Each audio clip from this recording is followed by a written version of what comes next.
সবাই বলে এতিমদের কোনো ঠিকানা থাকে না, তাদের কোনো পরিচয় থাকে না। কিন্তু থাক, বেশি কিছু বলবো না, শুধু বলতে চাই আমি জানতাম না আমার এই ছেঁড়া শার্টের নিচে লুকিয়ে আছে হাজার কোটি টাকার এক রাজপুত্র।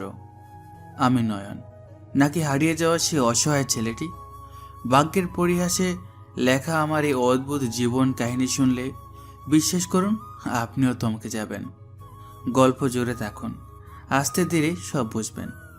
আমি এখন শুধু নয়ন, আর আমার সাথে আছে আমার গার্লফ্রেন্ড, যাকে চাইলেও কোনোদিনও কষ্ট দিতে পারবো না। মিরপুর আগারগাঁওয়ের এক মেলাতে আমি আর মেহের, মানে আমার গার্লফ্রেন্ড, ঘুরতে এসেছি। হঠাৎ মেহের রাগী গলায় বলে, আল্লাহ, এই দেশে মানুষের কি কোনো কাজ কাম নাই? সবাইকে আজকে এই মেলাতেই চলে আসছে। আমার তো মনে হচ্ছে দম বন্ধ হয়ে মরেই যাব।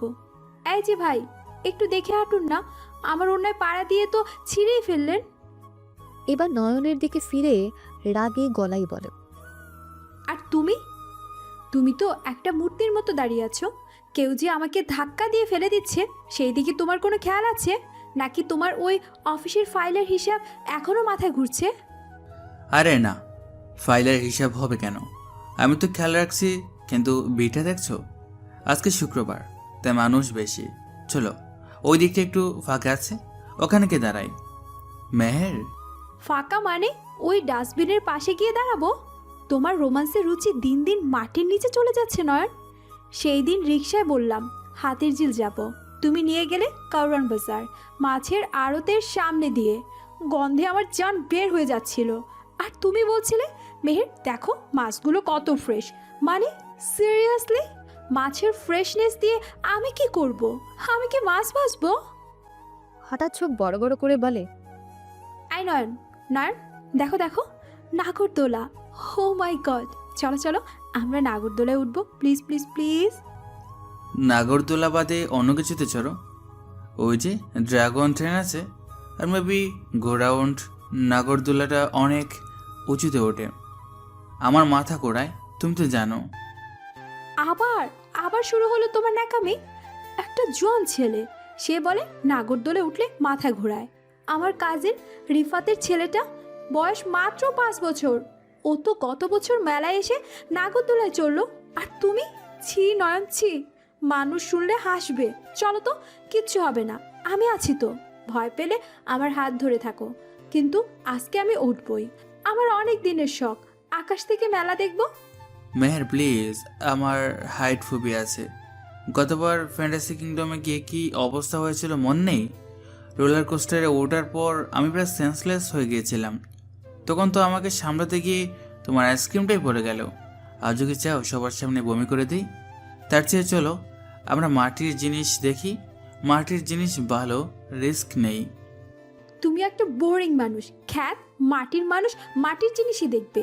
কেন যে তোমার সাথে প্রেম করতে গেলাম। আচ্ছা থাক, ওটা লাগবে না। তোমার সাথে এসে আমার শখটাই মাটি হয়ে গেল।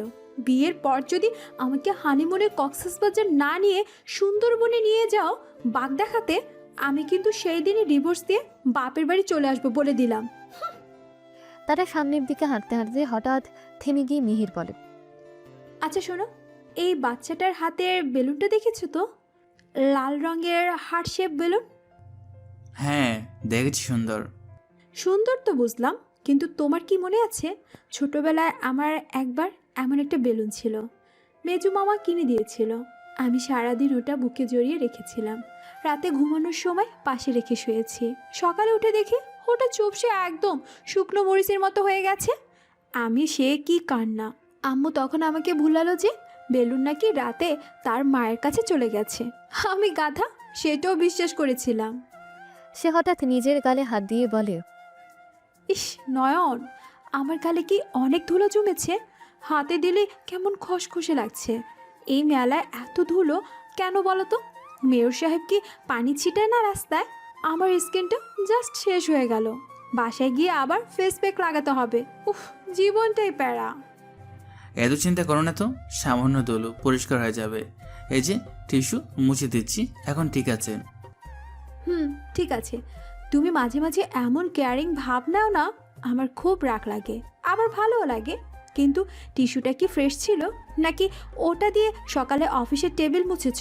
তোমার তো কোনো ঠিক নাই। ছেলেদের প্যাকেটের টিস্যু আর ডাস্টবিনের কাগজ দুটোর মধ্যে কোনো পার্থক্য থাকে না। একদম নতুন প্যাকেট থেকে বের করা। বিশ্বাস না হলে প্যাকেট দেখাবো? থাক, দেখাতে হবে না। চলো ফুচকা খাবো, আমার জিভে জল চলে আসছে। কিন্তু খবরদার, কিন্তু তেঁতুল পানিটা মিনারেল ওয়াটার কিনা তা জিজ্ঞাসা করে নিবা। গতবার নিউ মার্কেটের সামনে ফুচকা খেয়ে আমার যা অবস্থা হয়েছিল, 3 দিন বাথরুমে কাটাতে হয়েছে আমার। আম্মু তো ভেবেছিল আমার কলেরা হয়েছে। কি যে একটা লজ্জা। ডাক্তার আঙ্কেল এসে আমাকে স্যালাইন দিচ্ছে, আর আমি ভাবছি, ইস, কালকে তো ভার্সিটিতে প্রেজেন্টেশন আছে। নয়ন আর মিহির ফুচকার দোকানের দিকে এগোয়। ঠিক সেই মুহূর্তেই তাদের থেকে মাত্র 5 হাত দূরে দাঁড়িয়ে আছেন ডিটেকটিভ রাশেদ। তার পরনে একটা ধূসর রঙের জ্যাকেট, হাতে এক তারা পুরনো ছবি। রাশেদ একটা খেলনার দোকানের সামনে দাঁড়িয়ে দোকানদারের সাথে কথা বলছেন। এই একটু ভালো করে দেখেন তো ছবিটা। এই ছেলেটাকে কখনো এই এলাকায় বা মেলায় দেখেছেন? 18 থেকে 19 বছর আগে হারিয়ে গিয়েছিল, এখন বয়স 25-এর মতো হবে। গায়ের রং উজ্জ্বল শ্যামলা। ভালো করে দেখেন। স্যার, এই মেলায় তো হাজার হাজার পোলাপান আসে, কার মুখ মনে রাখবো কোন? আর এই ছবি তো বাচ্চার ছবি, এখন বড় হয়ে কেমন হয়েছে কেমনে বুঝবো? তবে গতকাল একটা ছেলে আসছিল, চেহারায় একটু মিল আছে, কিন্তু সে তো কানের দুল পড়ছে। এই ছবিটাতে তো নাই। না, আমার টার্গেট কানে দুল পড়ে না। আচ্ছা ঠিক আছে, এই নাম্বারটা রাখেন। যদি সন্দেহজনক কাউকে দেখেন আমাকে জানাবেন। আসলে চৌধুরী সাহেব খুব অসুস্থ, ছেলেটাকে না পেয়ে। রাশেদের কথা শেষ হওয়ার আগেই পাশে ফুচকার দোকান থেকে মিহিরের গলার আওয়াজ ভেসে আসে। রাশেদ একবার পেছনে তাকান, কিন্তু ভিড়ের কারণে কাউকে স্পষ্ট দেখতে পান না। মিহির ফুচকার বাটি হাতে নিয়ে চিৎকার করে বলে, ও মামা, এটা কি দিলেন? এটা কি আপনি টক বলেন? এটা তো মনে হচ্ছে চিনি শরবত। আমি কি আপনাকে মিষ্টি ফুচকা দিতে বলেছি? ঝাল কোথায়? মরিচ কি বাংলাদেশে নিষিদ্ধ হয়ে গেছে? আর এই যে আলুটা, এটা কি গতকালে সিদ্ধ করা? কেমন যেন গন্ধ লাগছে। রাস্তায় সবাই তাকাচ্ছে। টকটা ঠিকই আছে, তুমি বেশি জাল খাও তাই তোমার কাছে মিষ্টি লাগছে। মামা, ওকে আর একটু কাঁচামরিচ কুচি দিন তো। তুমি চুপ করো তো। তুমি তো পচা জিনিসও অমৃত বলে খেয়ে ফেলো। সেদিন যে বাসি বিরিয়ানি খেয়ে বললে, বাহ, দারুণ টেস্ট। আমি বুঝি না। মামা শোনেন, এই ফুচকায় যদি আমি সন্তুষ্ট না হই, আমি কিন্তু আপনার নামে ভোক্তা অধিকারে মামলা করব না, সোজা ফেসবুকে লাইভ করব। আমার ফ্রেন্ড লিস্টে কিন্তু 5,000 ফ্রেন্ড। সবাই এসে আপনার দোকান ঘেরাও করবে, তখন বুঝবেন। না না পা, রাগ করবেন না। আমি স্পেশাল বোম্বাই মরিচের আচার দিচ্ছি, একদম অরিজিনাল। এই নেন, খেয়ে দেখেন। ডিটেকটিভ রাশেদ ফুচকার দোকানের দিকে এক কদম এগিয়ে আসেন। তার মনে হয় পরিচিত কোনো কণ্ঠস্বর। কিন্তু ঠিক সেই মুহূর্তে একটা ঢোলের বাদ্যি বাজিয়ে একটা লোক মেলার ভেতর দিয়ে শোভাযাত্রা নিয়েছে। ঢোলের প্রচণ্ড শব্দে রাশেদ আর কিছু শুনতে পান না। নেই ধুর, এই মেলার আওয়াজে কান ঝালাপালা হয়ে গেল। মনে হয় ভুল শুনেছি। যাই, ওই পশ্চিম পাশের গেটটাতে একটু খোঁজ নেই। রাশেদ উল্টো দিকে ঘুরে ভিড়ের মধ্যে মিশে যান। নয়ন ফুচকার বাটিটা মিহিরের হাত থেকে নিয়ে তাকে খাইয়ে দিতে যায়। উফ, ঝাল ঝাল। উফ, পানি দাও, পানি দাও, পানি দাও। নয়ন, তুমি কি আমাকে মেরে ফেলার প্ল্যান করেছো? মামা, কি মরিচ দিল এটা? আমার কান দিয়ে ধোঁয়া বের হচ্ছে। আল্লাহ, আমি মরেই গেলাম গো। পানি দাও। উফ, পানি দাও না কেন? তুমি কি বোতলের ছিপি খুলতে পারো না? ইঞ্জিনিয়ারিং পড়েছো কি করতে, হ্যাঁ? এই নাও খাও। তোমাকে বললাম বেশি চাল নিও না, শুনলে না তো? এখন কেমন লাগছে? তুমি একটা নির্দয় লোক। নয়ন, আমি চালে মরে যাচ্ছি, আর তুমি আমাকে জ্ঞান দিচ্ছ। তোমার উচিত ছিল মামাকে ধমক দেওয়া, কিন্তু তুমি তো সেটা করবে না। তুমি তো খুব ভদ্রলোক। উফ, জিব্বাটা গেল গো গেল।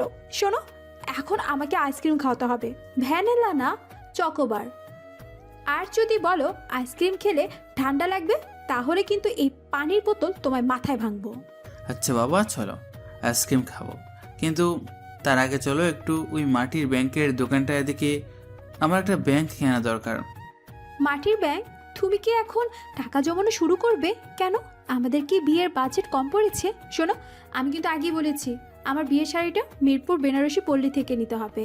আর গায়ে হলুদে আমি কাঁচা ফুলের গহনা পরবো। প্লাস্টিকের ফুল আনলে আমি কিন্তু স্টেজে উঠবো না। আর হ্যাঁ, তোমার ওই গিফটটা বন্ধুদের বলবা, গিফট যেন ভালো হয়। গতবার সুমির বিয়েতে ওরা 6 জন মিলে একটা দেয়াল ঘড়ি দিয়েছে। মানে সিরিয়াসলি, দেয়াল ঘড়ি? এখন কি কেউ সময় দেখার জন্য দেয়াল ঘড়ি ব্যবহার করে? মোবাইলে তো সময় দেখা যায়।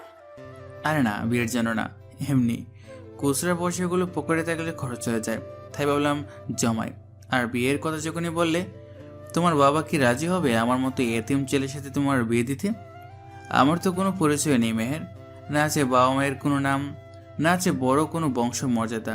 আমি তো এতিম, আমি তো এতিমখানায় বড় হয়েছি।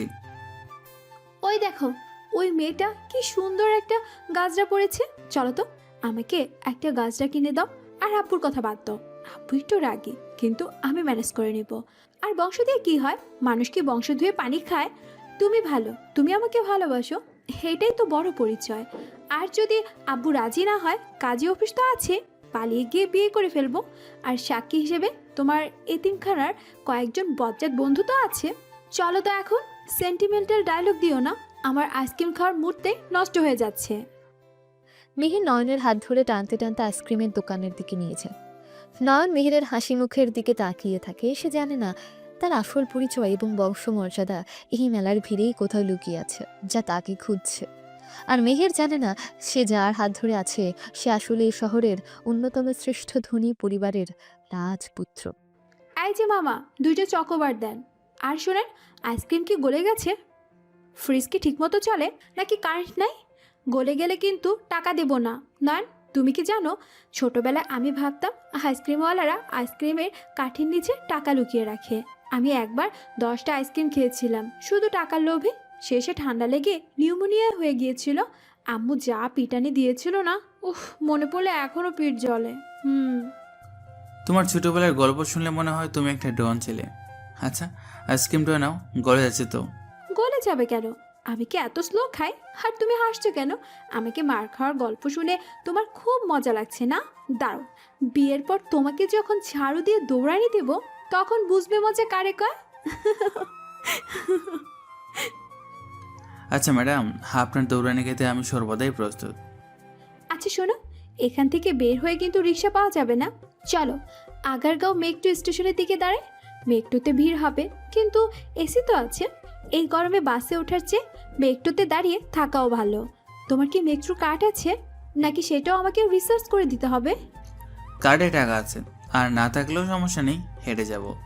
হাঁটলে শরীর ভালো থাকে। হেঁটে যাব মিরপুর পর্যন্ত? তুমি কি পাগল হয়ে গেছো, নাকি আমাকে মেরে ফেলার নতুন ফোন দিয়ে এটা? আমার হিল জুতার 12টা বেজে যাবে। একদম চুপ, আমরা মেট্রোতেই যাব। আর শোনো, কালকে কিন্তু আমার জন্য সেই নীল শার্টটা পরে অফিসে আসবা। অন্য কোনো কালার পরলে আমি তোমার সাথে লাঞ্চ করব না বলে দিলাম। তারা কথা বলতে বলতে মেলার ভিড় ঠেলে প্রস্থান গেটের দিকে এগোয়। পেছনে ডিটেকটিভ রাশেদ আবার সেই ফুচকাওয়ালার কাছে ফিরে আসেন। এই যে ভাই, একটু আগে এখানে একটা ছেলে আর একটা মেয়ে ঝগড়া করছিল না? মেয়েটা খুব চিল্লাচিল্লি করছিল, ছেলেটার পরনে কি চেক শার্ট ছিল? হ স্যার, ছিল তো। মেয়েটা তো আবার মাথা ধইরা ফেলাইছে বকবক কইরা, কিন্তু তারা তো চলে গেল ওইদিকে। ধুর, মিস হয়ে গেল। ছেলেটার গলার আওয়াজটা খুব চেনা চেনা লাগছিল। রাশেদ ভিড়ের মধ্যে দৌড় শুরু করেন, কিন্তু ততক্ষণে নয়ন আর মেহের অন্যদিকে চলে যায়। নিয়তি তাদের এখনো মুখোমুখি করতে চায় না। এই হলো গল্পের নায়ক নয়ন আর নায়িকা মেহের। নয়ন এতিমখানায় বড় হয়েছে। সে কে বা তার বাবা মা কে তার সে জানা নেই। মেহেরের সাথে তার পরিচয় প্রায় 12 বছর। নয়ন যে এতিমখানায় পড়াশোনা করত বা থাকতো, সেখানে গ্রামের অন্যান্য ছাত্রছাত্রীরাও পড়াশোনা করত। সেখান থেকে তাদের পরিচয়, প্রথমে বন্ধুত্ব, তারপর ভালোবাসা। কিন্তু এই ভালোবাসা কি শেষ অবধি থাকবে? সেটাই হলো প্রশ্ন। আর ডিটেকটিভ রাশেদের পরিচয় আস্তে ধীরে পাবেন। চলুন গল্পে ফেরা যাক। মেলার ভিড় ঠেলে আইসক্রিম খেতে খেতে তারা এনজিওগুলোর স্টলের দিকে আসে। এখানে একটা স্টলের নাম ছায়াতল। এতিম ও পথ শিশুদের জন্য ফান্ড কালেকশন চলছে। স্টলের দায়িত্বে থাকা মাঝবয়সী ভদ্রলোক নাম রফিক সাহেব ঘরমাক্ত কলেবরে একটা বড় খাতা আর ক্যালকুলেটর নিয়ে হিমশিম খাচ্ছেন। সামনে কয়েকজন ডোনার দাঁড়িয়ে আছেন রশিদের অপেক্ষায়। উফ, এই আইসক্রিমটা না একদম গলে হাতে মাখামাখি হয়ে যাচ্ছে। টিস্যু দাও তো জলদি। দিচ্ছি, দাঁড়াও। দাঁড়াবে কেন? গলে তো জামাই পড়বে। তুমি এত স্লো কেন নয়ন? রিক্সা ওঠার সময় স্লো, নামার সময় স্লো, টিস্যু বের করতেও স্লো। এখনো বুড়ো হওনি নাকি? নাও, আর চিল্লাপালা করো না। ওই দেখো, ওই আঙ্কেলটা কেমন বিপদে পড়েছে মনে হচ্ছে। কার কথা বলছো? ওই ডোনেশন বক্সের লোকটা? দূর, ওনারা তো সারাদিন হিসাবই করে। তুমি এদিকে তাকাও, আমার ঠোঁটে কি আইসক্রিম লেগেছে দেখো তো। না লাগেনি, চলো তো দেখি ব্যাপারটা কি। নয়ন কৌতূহলী হয়ে এগিয়েছে। রফিক সাহেব ক্যালকুলেটরে বারবার টিপছেন, কিন্তু হিসেব মিলছে না। একজন টোনার অধৈর্য হয়ে বলছেন, ভাই তাড়াতাড়ি করেন, আমার তাড়া আছে। দূর চাই, 35 জনের খাবার, প্রতি প্লেট 180 টাকা, তার সাথে ভ্যাট 7.5%, আবার ডিসকাউন্ট 12%। ক্যালকুলেটরটা কি নষ্ট হলো নাকি? 5,922 টাকা। হ্যাঁ, কি বললেন? আপনার টোটাল অ্যামাউন্ট 5,922 টাকা হবে আঙ্কেল। 35 গুণ 180 minus 12% discount plus 7.5% VAT, round ফিগারে 5,922 টাকা। আপনি আপনি শিওর? আমি তো ক্যালকুলেটরই মেলাতে পারছি না। আই নয়ন, তুমি আবার এখানে পণ্ডিতি করতে আসছো কেন? চলো তো। আঙ্কেল, ও কিচ্ছু পারে না, এমনি আন্তাজে বলেছে। আন্দাজে না মেহের আঙ্কেল, আপনি ক্যালকুলেটর চেক করেন। 5,544 টাকা আসে ডিসকাউন্টের পর, তার সাথে 415 টাকা ব্যাট যোগ করেন। রফিক সাহেব দ্রুত হাতে ক্যালকুলেটর চাপলেন। ডিসপ্লেতে ঠিক 5,922 সংখ্যাটি ভেসে উঠল। তিনি হাঁ করে নয়নের দিকে তাকিয়ে রইলেন। বাবা, তুমি তো সাংঘাতিক। আমি গত 10 মিনিট ধরে এটা মেলাতে পারছিলাম না, তুমি মুখের কথা সব বের করে দিলে। তুমি কি গণিতের ছাত্র? না আঙ্কেল, আমি কমার্সে পড়েছি ঠিকই, কিন্তু জানি না, সংখ্যাগুলো দেখলে মাথায় অটোমেটিক হিসাব চলে আসে, মনে হয় চোখের সামনে ভাসছে। কি? তুমি কি রোবট নাকি এলিয়েন? সেই দিন রিক্সা ভাড়া 20 টাকা কম দিতে গিয়ে আধা ঘন্টা ঝগড়া করলা, আর এখন সেকেন্ডের মধ্যে ভ্যাট ট্যাক্স বের করে দিচ্ছ? আরে ওটা তো এমনি মাথায় এলো হুট করে। হুট করে মাথায় আসবে কেন? তোমার মাথায় কি ক্যালকুলেটর ফিট করা আছে? নাকি তুমি লুকিয়ে লুকিয়ে ব্যাংকের চাকরির প্রিপারেশন নিচ্ছ আর আমাকে বলো নাই? হুম। আরে না বাবা, চলো তো এখান থেকে, আঙ্কেল আসছে। রফিক সাহেব মুগ্ধ হয়ে ছেলেটার যাওয়ার পথের দিকে তাকিয়ে থাকেন। নয়ন আর মেহের ভিড় কাটিয়ে একটু ফাঁকা জায়গায় এসে দাঁড়ায়। শোনো, তোমার ওই হিউম্যান ক্যালকুলেটর ব্রেন দিয়ে কি সংসার চালানো যাবে, নাকি শুধু মানুষের উপকারই করবা? মানে হলো, কালকে যে পেঁয়াজের দাম বাড়লো, সেটা কি তোমার ওই মাথায় ঢুকেছে, নাকি ভ্যাট ট্যাক্স নিয়ে বিজি ছিলা? আমার কিন্তু হিসাব করে চলতে ভালো লাগে না।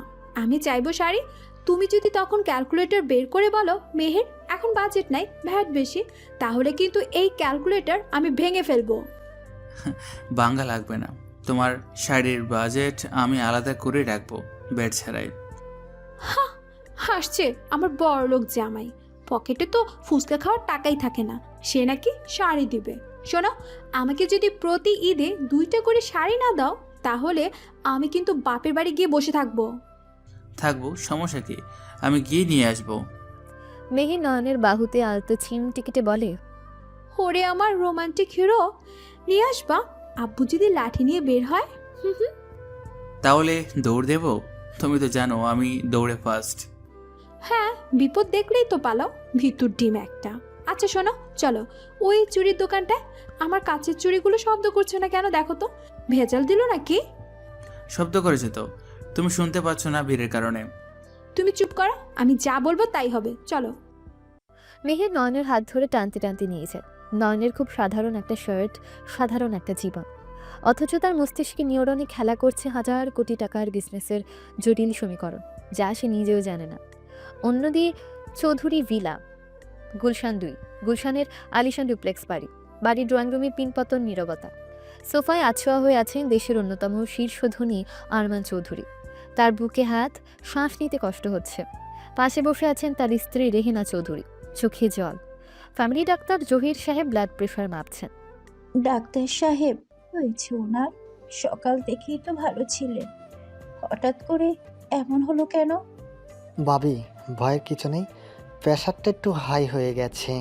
আরমান ভাই, আপনাকে না বলেছি টেনশন কম করতে? এভাবে চলে তো হার্টে অ্যাটাক পড়বেই।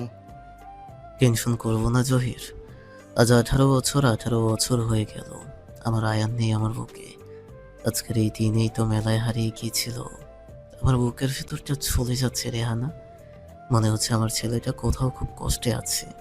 তুমি শান্ত হও প্লিজ। আল্লাহ আছেন, তিনি ঠিকই আমাদের ছেলেকে ফিরিয়ে দেবেন।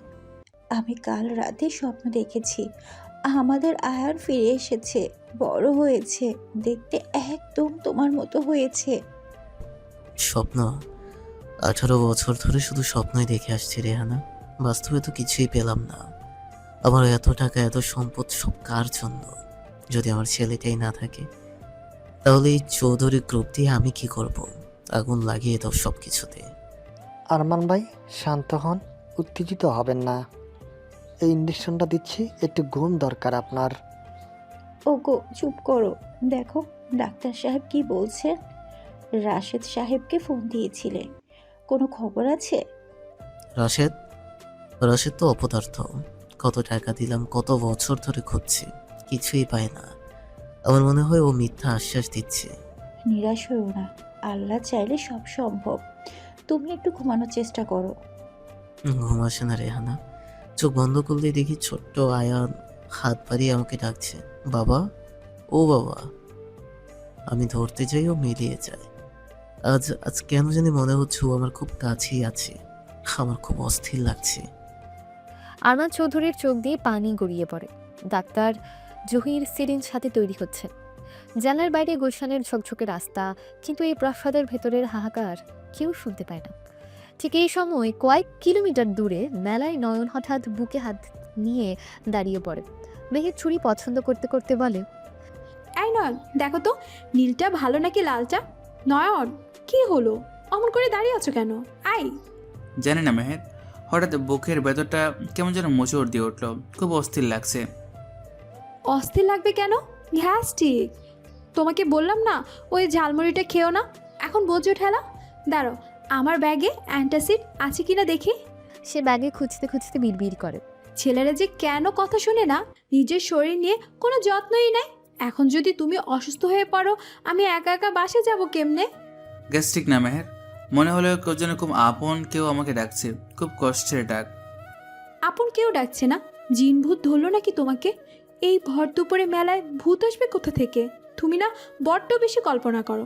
চলো একটা 7 আপ খাই, সব ঠিক হয়ে যাবে। ঢেকুর তুললেই দেখবা ভূত পালিয়েছে। হয়তো তাই, চলো। নয়ন জানে না এই অস্থিরতা গ্যাস্ট্রিকের নয়, এই অস্থিরতা রক্তের টানের। যে বাবা গুলশানে শুয়ে কাতরাচ্ছে, তার স্পন্দন অজান্তেই নয়নের হৃদয়ে আঘাত করছে। নিয়তির সুতো তাদের অদৃশ্যভাবে বেঁধে রেখেছে, যে শীঘ্রই আগে ঝড়ে উন্মোচিত হবে। রাত 10টা, গুলশানের আলিশান চৌধুরী ভিলার দোতলায় দক্ষিণ কোণের ঘরটা গত 18 বছর ধরে তালাবদ্ধ থাকে না, আবার খুব একটা খোলেও না। ঘরটা আয়ানের, সেখানে ধুলো জমতে দেওয়া হয় না। রেহানা চৌধুরী মেঝের কার্পেটে বসে একটা ভাঙা রিমোট কন্ট্রোল গাড়ি হাতে নিয়ে এক দৃষ্টিতে তাকিয়ে আছে। গাড়ির চাকায় এখন 18 বছর আগের শুকিয়ে যাওয়া কাদা লেগে আছে। ঘরের এসি চলছে শো শো শব্দে, কিন্তু রেহানা চৌধুরীর কপালে বিন্দু বিন্দু ঘাম। আরমান চৌধুরী দরজার সামনে এসে দাঁড়ান। ইঞ্জেকশনের পর তিনি কিছুটা সুস্থ। রেহানা, আবার শুরু করলে এসব? তুমি কি চাও? আমার প্রেশারটা 200 গিয়ে ঠিক হোক। ওঠো এখান থেকে। আরমান, এই খেলনা গাড়িটা মনে আছে তোমার? আয়ানের 5ম জন্মদিনে তুমি কিনে দিয়েছিলে। ও এটা চালাতে গিয়ে ড্রয়িং রুমের ওই বড় নীল ফুলদানিটা ভেঙে ফেলেছিল। তুমি কি রাগটাই না করেছিলে? ও ভয়ে আমার শাড়ির আঁচলের নিচে লুকিয়েছিল। আজ আজ আমার সেই আঁচলটা খুব খালি লাগছে আরমান। ওই একটা দিনের কথা আর কতবার মনে করবে তুমি? রাগ করেছিলাম কারণ ওটা শাসন ছিল, কিন্তু আমি কি জানতাম ওই দিনটাই ওর সাথে আমার শেষ স্বাভাবিক দিন হবে। রেহানা প্লিজ, নিজেকে আর কষ্ট দিও না। এই খেলনাগুলো এখন শুধুই প্লাস্টিক, এগুলোর মধ্যে প্রাণ নেই। প্রাণ নেই তুমি বললেই হলো। আমি স্পর্শ করতে পারছি আমার ছেলেকে। এই গাড়িতে, ওই দোলনায়, পড়ার টেবিলে, সবখানে আমার আয়ান আছে। 18 বছর, আরমান 18টা বছর। ড্রাইভার কাশেম, ওই একটা ভুল, আমি আজও ভুলতে পারি না কেন সে গাড়িটা মেলায় অত ভিড়ের মধ্যে থামালো। কেন আমি ওর হাতটা মাত্র 2 সেকেন্ডের জন্য ছেড়েছিলাম পার্স থেকে টিস্যু বের করতে। আমার বাচ্চাটা, আমার কলিজার টুকরাটা ভিড়ের মধ্যে মা মা বলে কত কেঁদেছিল। হয়তো ও হয়তো এখনো আমাকেই খুঁজছে। আরমান, রেহানা, শান্ত হও। কাশিমকে আমি শাস্তি দিয়েছি, তাকে জেল খাটিয়েছি, কিন্তু তাতে কি আমার ছেলে ফিরে এসেছে? হাসেনি। আমরা পুলিশ লাগিয়েছি, র্যাব লাগিয়েছি, পেপার বিজ্ঞাপন দিয়েছি, যা করার সব করেছি, কিন্তু আল্লাহ হয়তো চাননি। আল্লাহ চাইনি বলো না, আল্লাহ পরীক্ষা নিচ্ছেন আমাদের। কিন্তু আজ আজ আমার মন বলছে সেই পরীক্ষার শেষ সময় এসেছে। সকাল থেকে আমার বাম চোখের পাতাটা সামনে লাফাচ্ছে। আরমান, গ্রামের দাদি নানিরা বলতেন বাম চোখ লাফালে নাকি হারানো ধন ফিরে আসে। আমার মনে হচ্ছে ও আসছে। ও হয়তো আমার খুব কাছে, হয়তো এই ঢাকা শহরে ও শ্বাস নিচ্ছে। ঠিক এ সময় দরজায় নক করার শব্দ হয়। বাড়ির কেয়ারটেকার মাথা নিচু করে এসে দাঁড়ায়। স্যার, রাশেদ সাহেব এসেছেন, ড্রয়িং রুমে বসেছেন।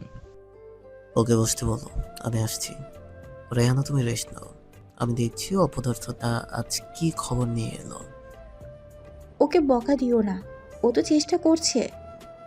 চেষ্টা দিয়ে আমার বিজনেস চলে না রেহানা, রেজাল্ট লাগে, রেজাল্ট।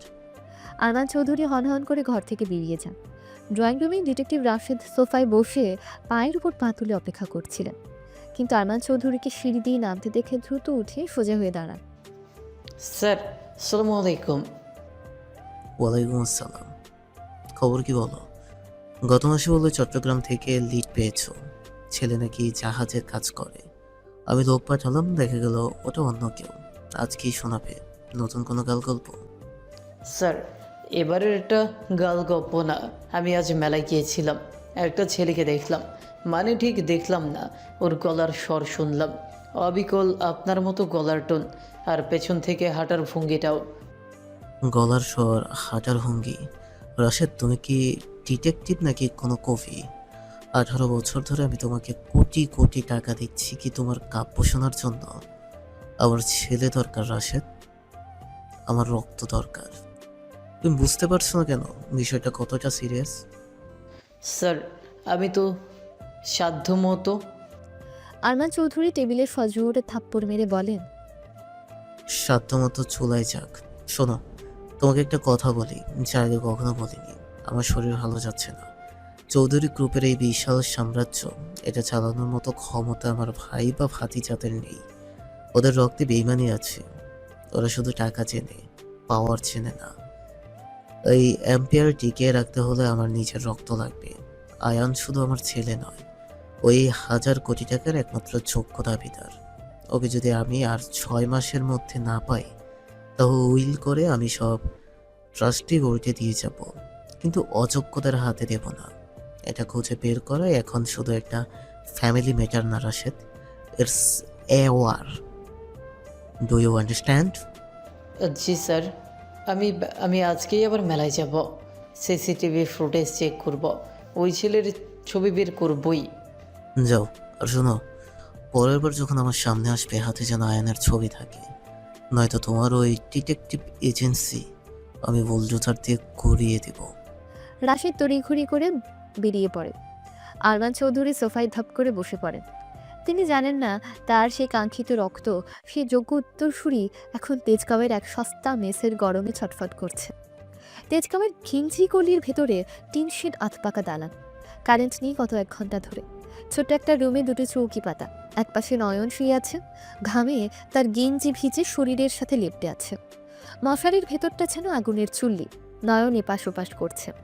তার বুকের ভেতরটা কেমন যেন এখনো মোচড় দিয়ে উঠছে মেলা থেকে বারবার, ঠিক যেমনটা গুলশনে তার মায়ের হচ্ছিল। উফ আল্লাহ, এমন লাগছে কেন? মনে হচ্ছে দম আটকে আসছে।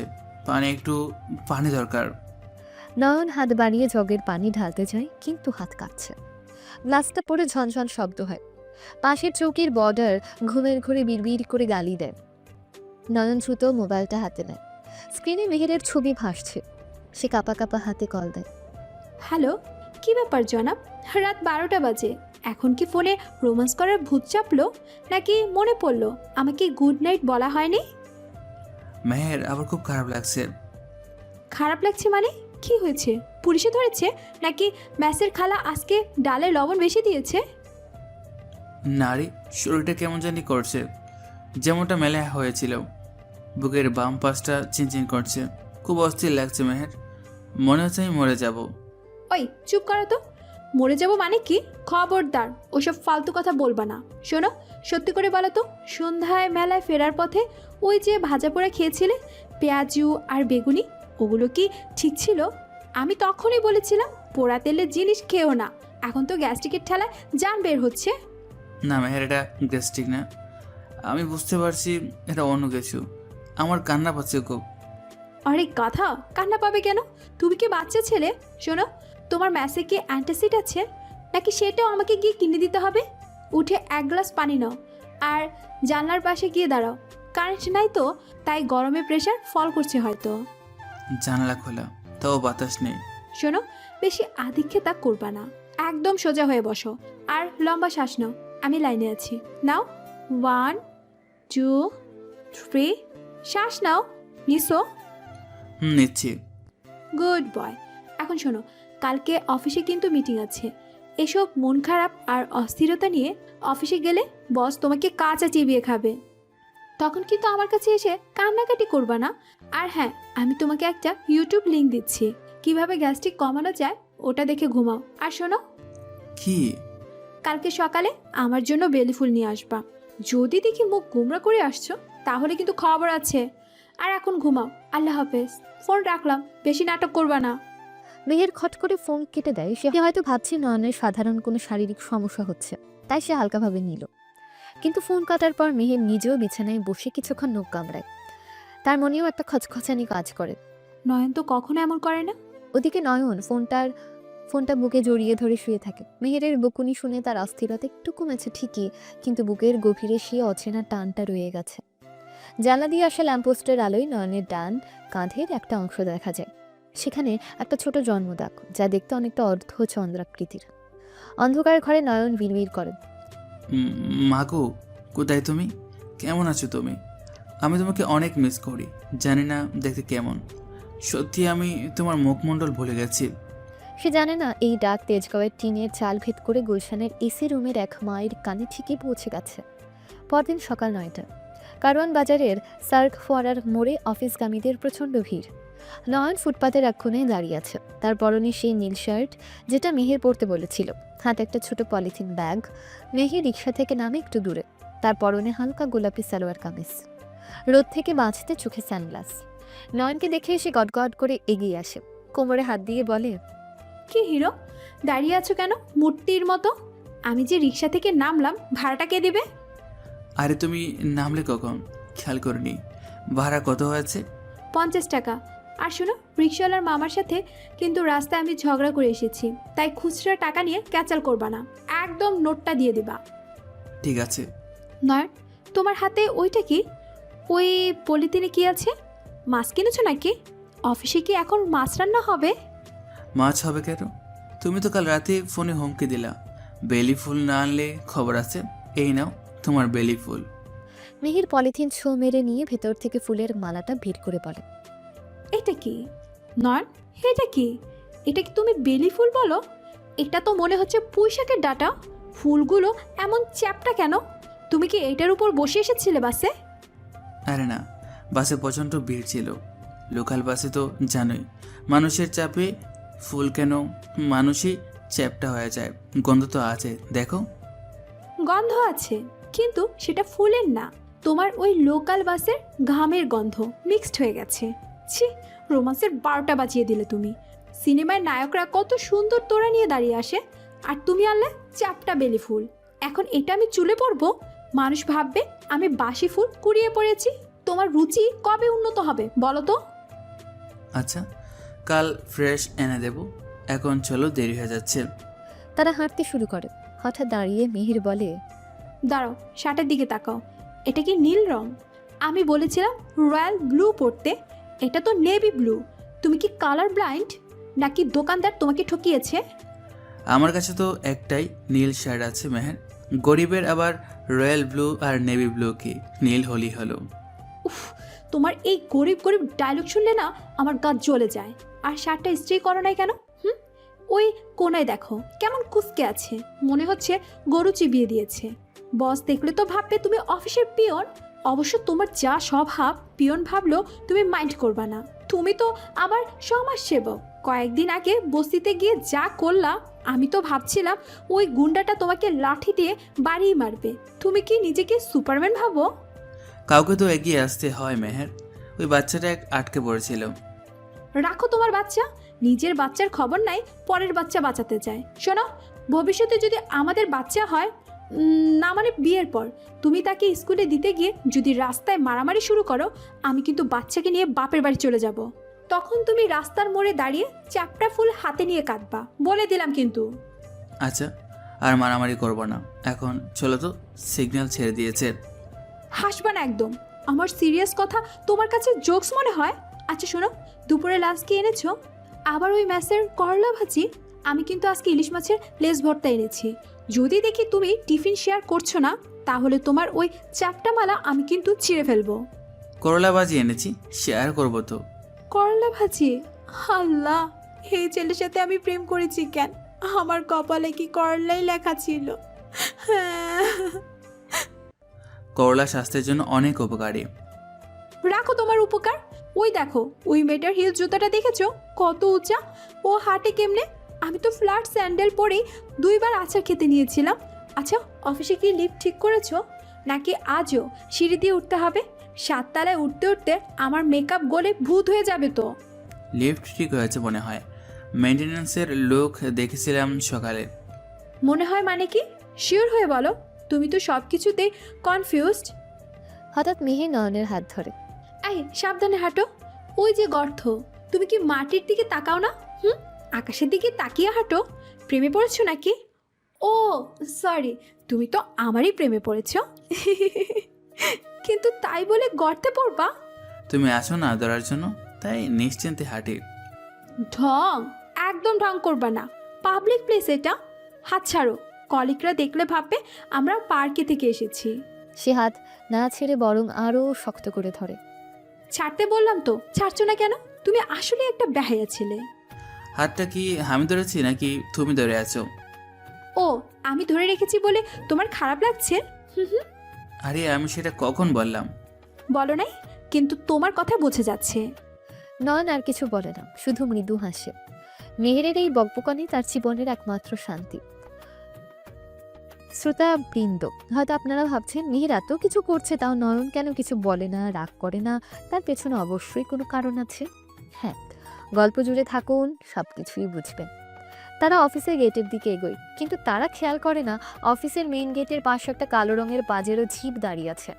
গ্লাসটা একটু নামানো, ভেতরে বসে আছেন ডিটেকটিভ রাশেদ। গাড়ির ভেতর থেকে ফোনের ক্যামেরায় জুম করে বলে, নীল শার্ট, উচ্চতা 5 ফুট 10, পাশে ওই মেয়েটা। কালকে মেলাতে ওইদের দেখেছি মনে হচ্ছে। চেহারাটা খুব চেনা, খুব চেনা। তারা অফিসে ঢোকার মুখে রাশেদের গাড়ির দিকে তাকিয়ে মিহির বলে, ওই গাড়িটা দেখেছো নয়ন? কি সুন্দর ব্ল্যাক কালার। ইস, আমাদের যদি এমন একটা গাড়ি থাকতো, আমরা লং ড্রাইভে যেতাম মাওয়া ঘাটে। তুমি চালাতে আর আমি পাশে বসে গান গাইতে গাইতে যেতাম। তোমার তো সাইকেল কেনারে মোড়ত নাই, আবার পাজেরও। স্বপ্ন দেখাই বাদ দিলাম। নয়ন গাড়িটার দিকে তাকিয়ে এক মুহূর্তের জন্য থমকে যায়।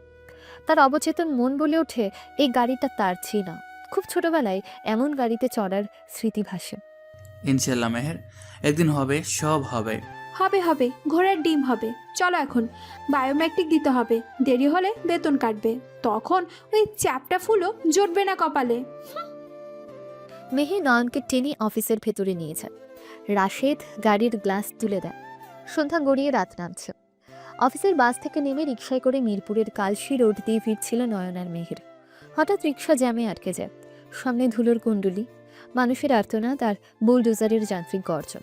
রাস্তার একপাশে একটা বস্তি উচ্ছেদ করতে এসেছে একদল মাস্তান টাইপ লোক, সাথে বিশাল বুলডোজার। বস্তির মহিলারা আসবাবপত্র বুকে জড়িয়ে রাস্তায় বসে কাঁদছে। পরিবেশটা রণক্ষেত্রের মতন। হো আল্লাহ, নয়ন সামনে দেখো, ওগুলো কি? মাস্তান, হাতে লাঠি কেন? আল্লাহ গো, মামা রিক্সা ঘুরাও, জলদি ঘুরাও, এরা তো মানুষ মারছে। মামা আর সামনে যাবে না, এখানেই নামতে হবে। মেহের নামও, রিক্সা ঘোরানোর জায়গা নেই। আমি নামবো না, আমার পায়ে শক্তি নেই। নয়ন, এরা কারা? দেখো ওই লোকটার হাতে রামদা, আমার দিকে তাকাচ্ছে কেন? ও কি আমাকে কোপ দিবে? আমার কলিজা শুকিয়ে যাচ্ছে। চলো দৌড়াই। নয়ন প্লিজ, নয়ন, হিরোগিরি দেখানো লাগবে না। আমরা সাধারণ মানুষ, আমাদের কাজ হলো বিপদ দেখলে উল্টো দিকে দৌড় দেওয়া। নয়ন মেহেরের হাত ধরে নামিয়ে এনে রাস্তার একপাশে দাঁড় করে। আরে শান্ত হও, তোমাকে কেউ কোপ দিবে না। ওরা বস্তি ভাঙতে এসেছে, কিন্তু কোনো নোটিশ ছাড়া এই সন্ধ্যাবেলায় কেন? মেহের নয়নের শার্টের হাত এমনভাবে খামচে ধরেছে যে শার্ট ছিঁড়ে যাওয়ার উপক্রম। নোটিশ দিয়ে কি হবে? ওরা তো ডাকাত। নয়ন, আমার শ্বাসকষ্ট হচ্ছে। আমার ছোট মামার কথা মনে আছে, ওই যে রাজশাহীর মামা। একবার মামার বাসায় রাত 3টায় চোর এসেছিল। আমার মামা ভয়ে খাটের নিচে ঢুকে গিয়েছিল, সাথে আমাকেও টেনে নিয়েছিল। আমি তখন ছোট, আমি ভাবছি মামা আমার সাথে লুকোচুরি খেলছে। আমি চোরকে দেখে বলেছিলাম, আঙ্কেল মামা খাটের নিচে। চোর তো হাসতে হাসতে শেষ, কিন্তু লোকগুলো তো হাসবে না, এরা তো মেরেই ফেলবে। ওই দেখো, ওই ছেলেটাকে থাপ্পড় মারলো। আল্লাহ, আমার হার্টবিট মিস হচ্ছে। তুমি কি শুনতে পাচ্ছ আমার হার্টবিটের শব্দ? ধুপ ধুপ করছে। দেখো বুকে হাত দিয়ে। মেহের প্লিজ, এখন ছোটো মামার চোরের গল্প বাদ দাও আর বুকে হাত দেওয়ার কথা বলছো। পাগল নাকি তুমি? মাথাটা কি পুরোপুরি গেছে? পরিস্থিতিটা দেখো মেহের, ওই মহিলাটাকে ওরা ধাক্কা দিয়ে ড্রেনে ফেলে দিল। এটা অন্যায়। অন্যায় তো অনেক কিছুই হয়, তাই বলে তুমি কি জাজ হবে? তুমি কি সুপারম্যান? ওই দেখো বুলডোজারটা ঘরের উপরে উঠে যাচ্ছে। আমার মনে হচ্ছে ওই বুলডোজার আমার বুকের উপর দিয়ে যাচ্ছে। চলো আমরা ওই চিপা গলি দিয়ে পালাই। আমার আম্মু আমাকে কসম দিয়েছে ঝগড়াঝাটির মধ্যে যেন না যাই। আমি যদি আজকে মারা যাই, আম্মু আমাকে হসপিটালে এসে আরেকবার মারবে। চলো না প্লিজ, তুমি আমার কথা শুনছো না কেন? তুমি কি বধির হয়ে গেছো? নয়ন মেহেরের কোনো কথাই কান দেয় না। তার চোখ তখন স্থির হয়ে আছে সামনে দাঁড়িয়ে থাকা মাস্তানদের লিডার টাইগারের দিকে। টাইগার একটা টিনের চালে লাঠি দিয়ে বাড়ি মেরে সবাইকে সরে যেতে বলেছে। নয়নের চোয়াল শক্ত হয়ে ওঠে, তার শরীরের ভাষা বদলে যায়। সে মেহেরের হাতটা আলতো করে ছাড়িয়ে নেয়। হাত ছাড়লা কেন? নয়, তুমি কোথায় যাচ্ছ? আমি ওখানে যাচ্ছি। তুমি কি পাগল হয়ে গেছো? ওরা আমাকে ভর্তা বানিয়ে ফেলবে। ও ভাই, কেউ ধরেন ওকে, আমার বয়ফ্রেন্ড সুইসাইড করতে যাচ্ছে। নয়ন, নয়ন। নয়ন ধীর পায়ে কিন্তু অত্যন্ত আত্মবিশ্বাসের সাথে মাস্তানদের জটলার মাঝখানে গিয়ে দাঁড়ায়। টাইগার নয়নকে দেখে লাঠি উঠিয়ে বলে, ওই হিরো, কে তুই? হিরোগিরি মারাইতে আইসস? যা ভাগ, নাহলে হাড়গোড় ভাইঙ্গা হাতে ধরাই দিমু। লাঠিটা নামিয়ে কথা বলুন, হাড়গুড় ভাঙ্গা এত সহজ না। কি তোর এত বড় সাহস? তুই জানোস আমি কে? আমি এলাকার বাঘ। আমার লগে তোর পাস? মেহের দূরে দাঁড়িয়ে নিজের ওড়না মুখে পুরে বিড়বিড় করছে। আল্লাহ, শেষ। নয়ন, আজ শেষ। ওর জানাজা পড়ানো লাগবে। বাঘের সাথে কেউ তর্কে যায়? আমি এখন ওর লাশ কিভাবে বাসায় নিয়ে যাব? অ্যাম্বুলেন্স ভাড়া কত নেবে? আপনি বাঘ হন আর সিংহ হন, আইন সবার জন্য সমান। এই জমির দাগ নাম্বার 340 খ। আমি জানি এই জমির উপর হাইকোর্টের সেট অর্ডার আছে আগামী 3 মাসের জন্য। সেকশন 144 ভায়োলেট করে কোনো ম্যাজিস্ট্রেট ছাড়া সন্ধ্যাবেলায় আপনারা উচ্ছেদ অভিযান চালাতে পারেন না। এটা কন্ট্রাপ্ট অফ কোর্ট। কিসের স্টে অর্ডার? কিসের কোর্ট? আমাকে বস পাঠাইছে, আমরা ভাইঙ্গা দিয়া যাবো। আপনার বস যেই হোক, তিনি নিশ্চয়ই চান না কাল সকালে মিডিয়া এবং কোর্ট তাকে তলব করুক। এই মুহূর্তে এখানে মিডিয়া আসছে, আমি লাইভ করলে আপনার বসের কেরিয়ার এবং আপনার এই বাঘ পরিচয় দুটি বিপদে পড়বে। এই জমি নিয়ে সিভিল স্যুট পেন্ডিং আছে। আপনার যদি এখন একটা ইটও সরান, তাহলে জামিন অযোগ্য দ্বারাই মামলা হবে। আর বিশ্বাস করুন, আপনার বস তখন আপনাকে চিনবেও না। এখন ডিসিশন আপনার, জেল খাটবেন নাকি চলে যাবেন। নয়নের গলার টোন, তার ইংরেজি শব্দের উচ্চারণ এবং চোখের চাহনিতে এমন এক আভিজাত্য ছিল যে টাইগার এবং তার সাঙ্গপাঙ্গরা কনফিউজড হয়ে যায়। সাধারণ কোনো পাবলিকের এভাবে কথা বলার সাহস বা জ্ঞান থাকার কথা না। টাইগার ভাবে এই হয়তো কোনো বড় সাংবাদিক, বড় কারো আত্মীয়। না না না না, মানে বস তো কইলো ক্লিয়ার করতে। আচ্ছা, আমরা খোঁজ নিয়ে দেখতেছি। এই তোরা আয়, মেশিন থামা। স্যারের কি যেন কয়? টাইগার তার দলবল নিয়ে একটু দূরে গিয়ে ফোনে কথা বলতে শুরু করে এবং তারপর বুলডোজার ঘুরিয়ে চলে যেতে থাকে। বস্তির লোকেরা অবাক হয়ে নয়নের দিকে তাকিয়ে থাকে। কেউ কেউ এসে তাকে সালাম দিতে চায়, কিন্তু মাস্তানরা চলে যাওয়ার সাথে সাথে নয়নের সে গাম্ভীর্য ধপ করে নিভে যায়। সে কাঁপা কাঁপা পায়ে মিহিরের কাছে ফিরে আসে। তুমি ঠিক আছো? ওরা চলে গেল? তুমি কি ওদের জাদু করেছো, নাকি তুমি আসলে পুলিশের আইজি ছিলে আগের জন্মে? উফ মেহের, পানি আছে, আমার পা কাঁপছে, আমার কলেজে মনে হয় গলার কাছে চলে আসছিল। আমি ভাবছিলাম ওই লোকটা আমাকে একটা লাঠি দিয়ে বাড়ি মারবে, আল্লাহ বাঁচাইছে। পা কাঁপছে মানে কি? তুমি তো এমন ভাব নিয়ে দাঁড়িয়েছিলে যেন তুমি এই জায়গার জমিদার। আর ওই যে কি সব ইংলিশ মারলা, স্টেপ অর্ডার, এগুলো তুমি শিখলা কই? তুমি না কমার্সের স্টুডেন্ট? তুমি কি লুকিয়ে লুকিয়ে ল পড়েছো? জানি না, হঠাৎ মনে হলো বাবার মানে স্বপ্নে দেখা কোনো সিনেমায় এমন সিন দেখেছিলাম। শব্দগুলো মুখ দিয়ে এমনি বেরিয়ে গেল। আসলে আমি প্রচুর ভয় পেয়েছিলাম। দেখো, হাত এখনো কাঁপছে। তোমার এই নাটক আর ভালো লাগে না। একটু আগেই ছিল বাঘের নানা, এখন হয়ে গেছো বিড়াল ছানা। হাত কাঁপছে ভালো কথা, কিন্তু তোমার চুলের এই কাটিংটা দেখেছো? বাতাসে বাড়ি খেয়ে চুলগুলো কাকের বাসার মতো হয়ে গেছে। আজকে তোমাকে একদম খ্যাত লাগছে। মাস্তানরা হয়তো তোমার চুলের স্টাইল দেখে মায়া করে চলে গেছে, ভাবছে আহারে এর তো এমনিতে কপাল খারাপ, মেয়েরে আর কি হবে। যাক, অন্তত ওরা তো গেল। চলো এখান থেকে কাটি, আবার যদি ফিরে আসি। হ্যাঁ চলো। আর শোনো, ওই বস্তির মহিলাটা তোমাকে দোয়া দিচ্ছিল। ওই দোয়ায় কাজ হবে কিনা জানি না, কিন্তু আমার বদদোয়া থেকে তুমি বাঁচবা না। আমাকে এভাবে রাস্তার মাঝখানে দাঁড় করিয়ে হার্ট অ্যাটাক দেওয়ার মানে হয়? আমার যদি স্ট্রোক হতো তখন কে বিয়ে করতো তোমাকে? ওই বস্তির খালু? তুমি স্টক করবে না, তোমার যা হার্ট পাথরের মতো শক্ত। চলো তোমাকে আইসক্রিম খাওয়াবো টেনশন কমানোর জন্য। আইসক্রিম তো খাবোই, সাথে ফুচকাও খাবো। আর শোনো, কালকে সেলুনে গিয়ে চুল কাটাবা, সাইডে ফ্যাট করবা, আর উপরে স্প্রাইট। না হলে আমার সাথে বের হবে না, মানুষ ভাববে আমি কোনো রিফিউজারের সাথে ঘুরছি। তারা হাঁটতে হাঁটতে হঠাৎ মেহের নয়নের হাতটা শক্ত করে চেপে ধরে। Thank you. কিসের জন্য? ওই মহিলাটাকে বাঁচানোর জন্য।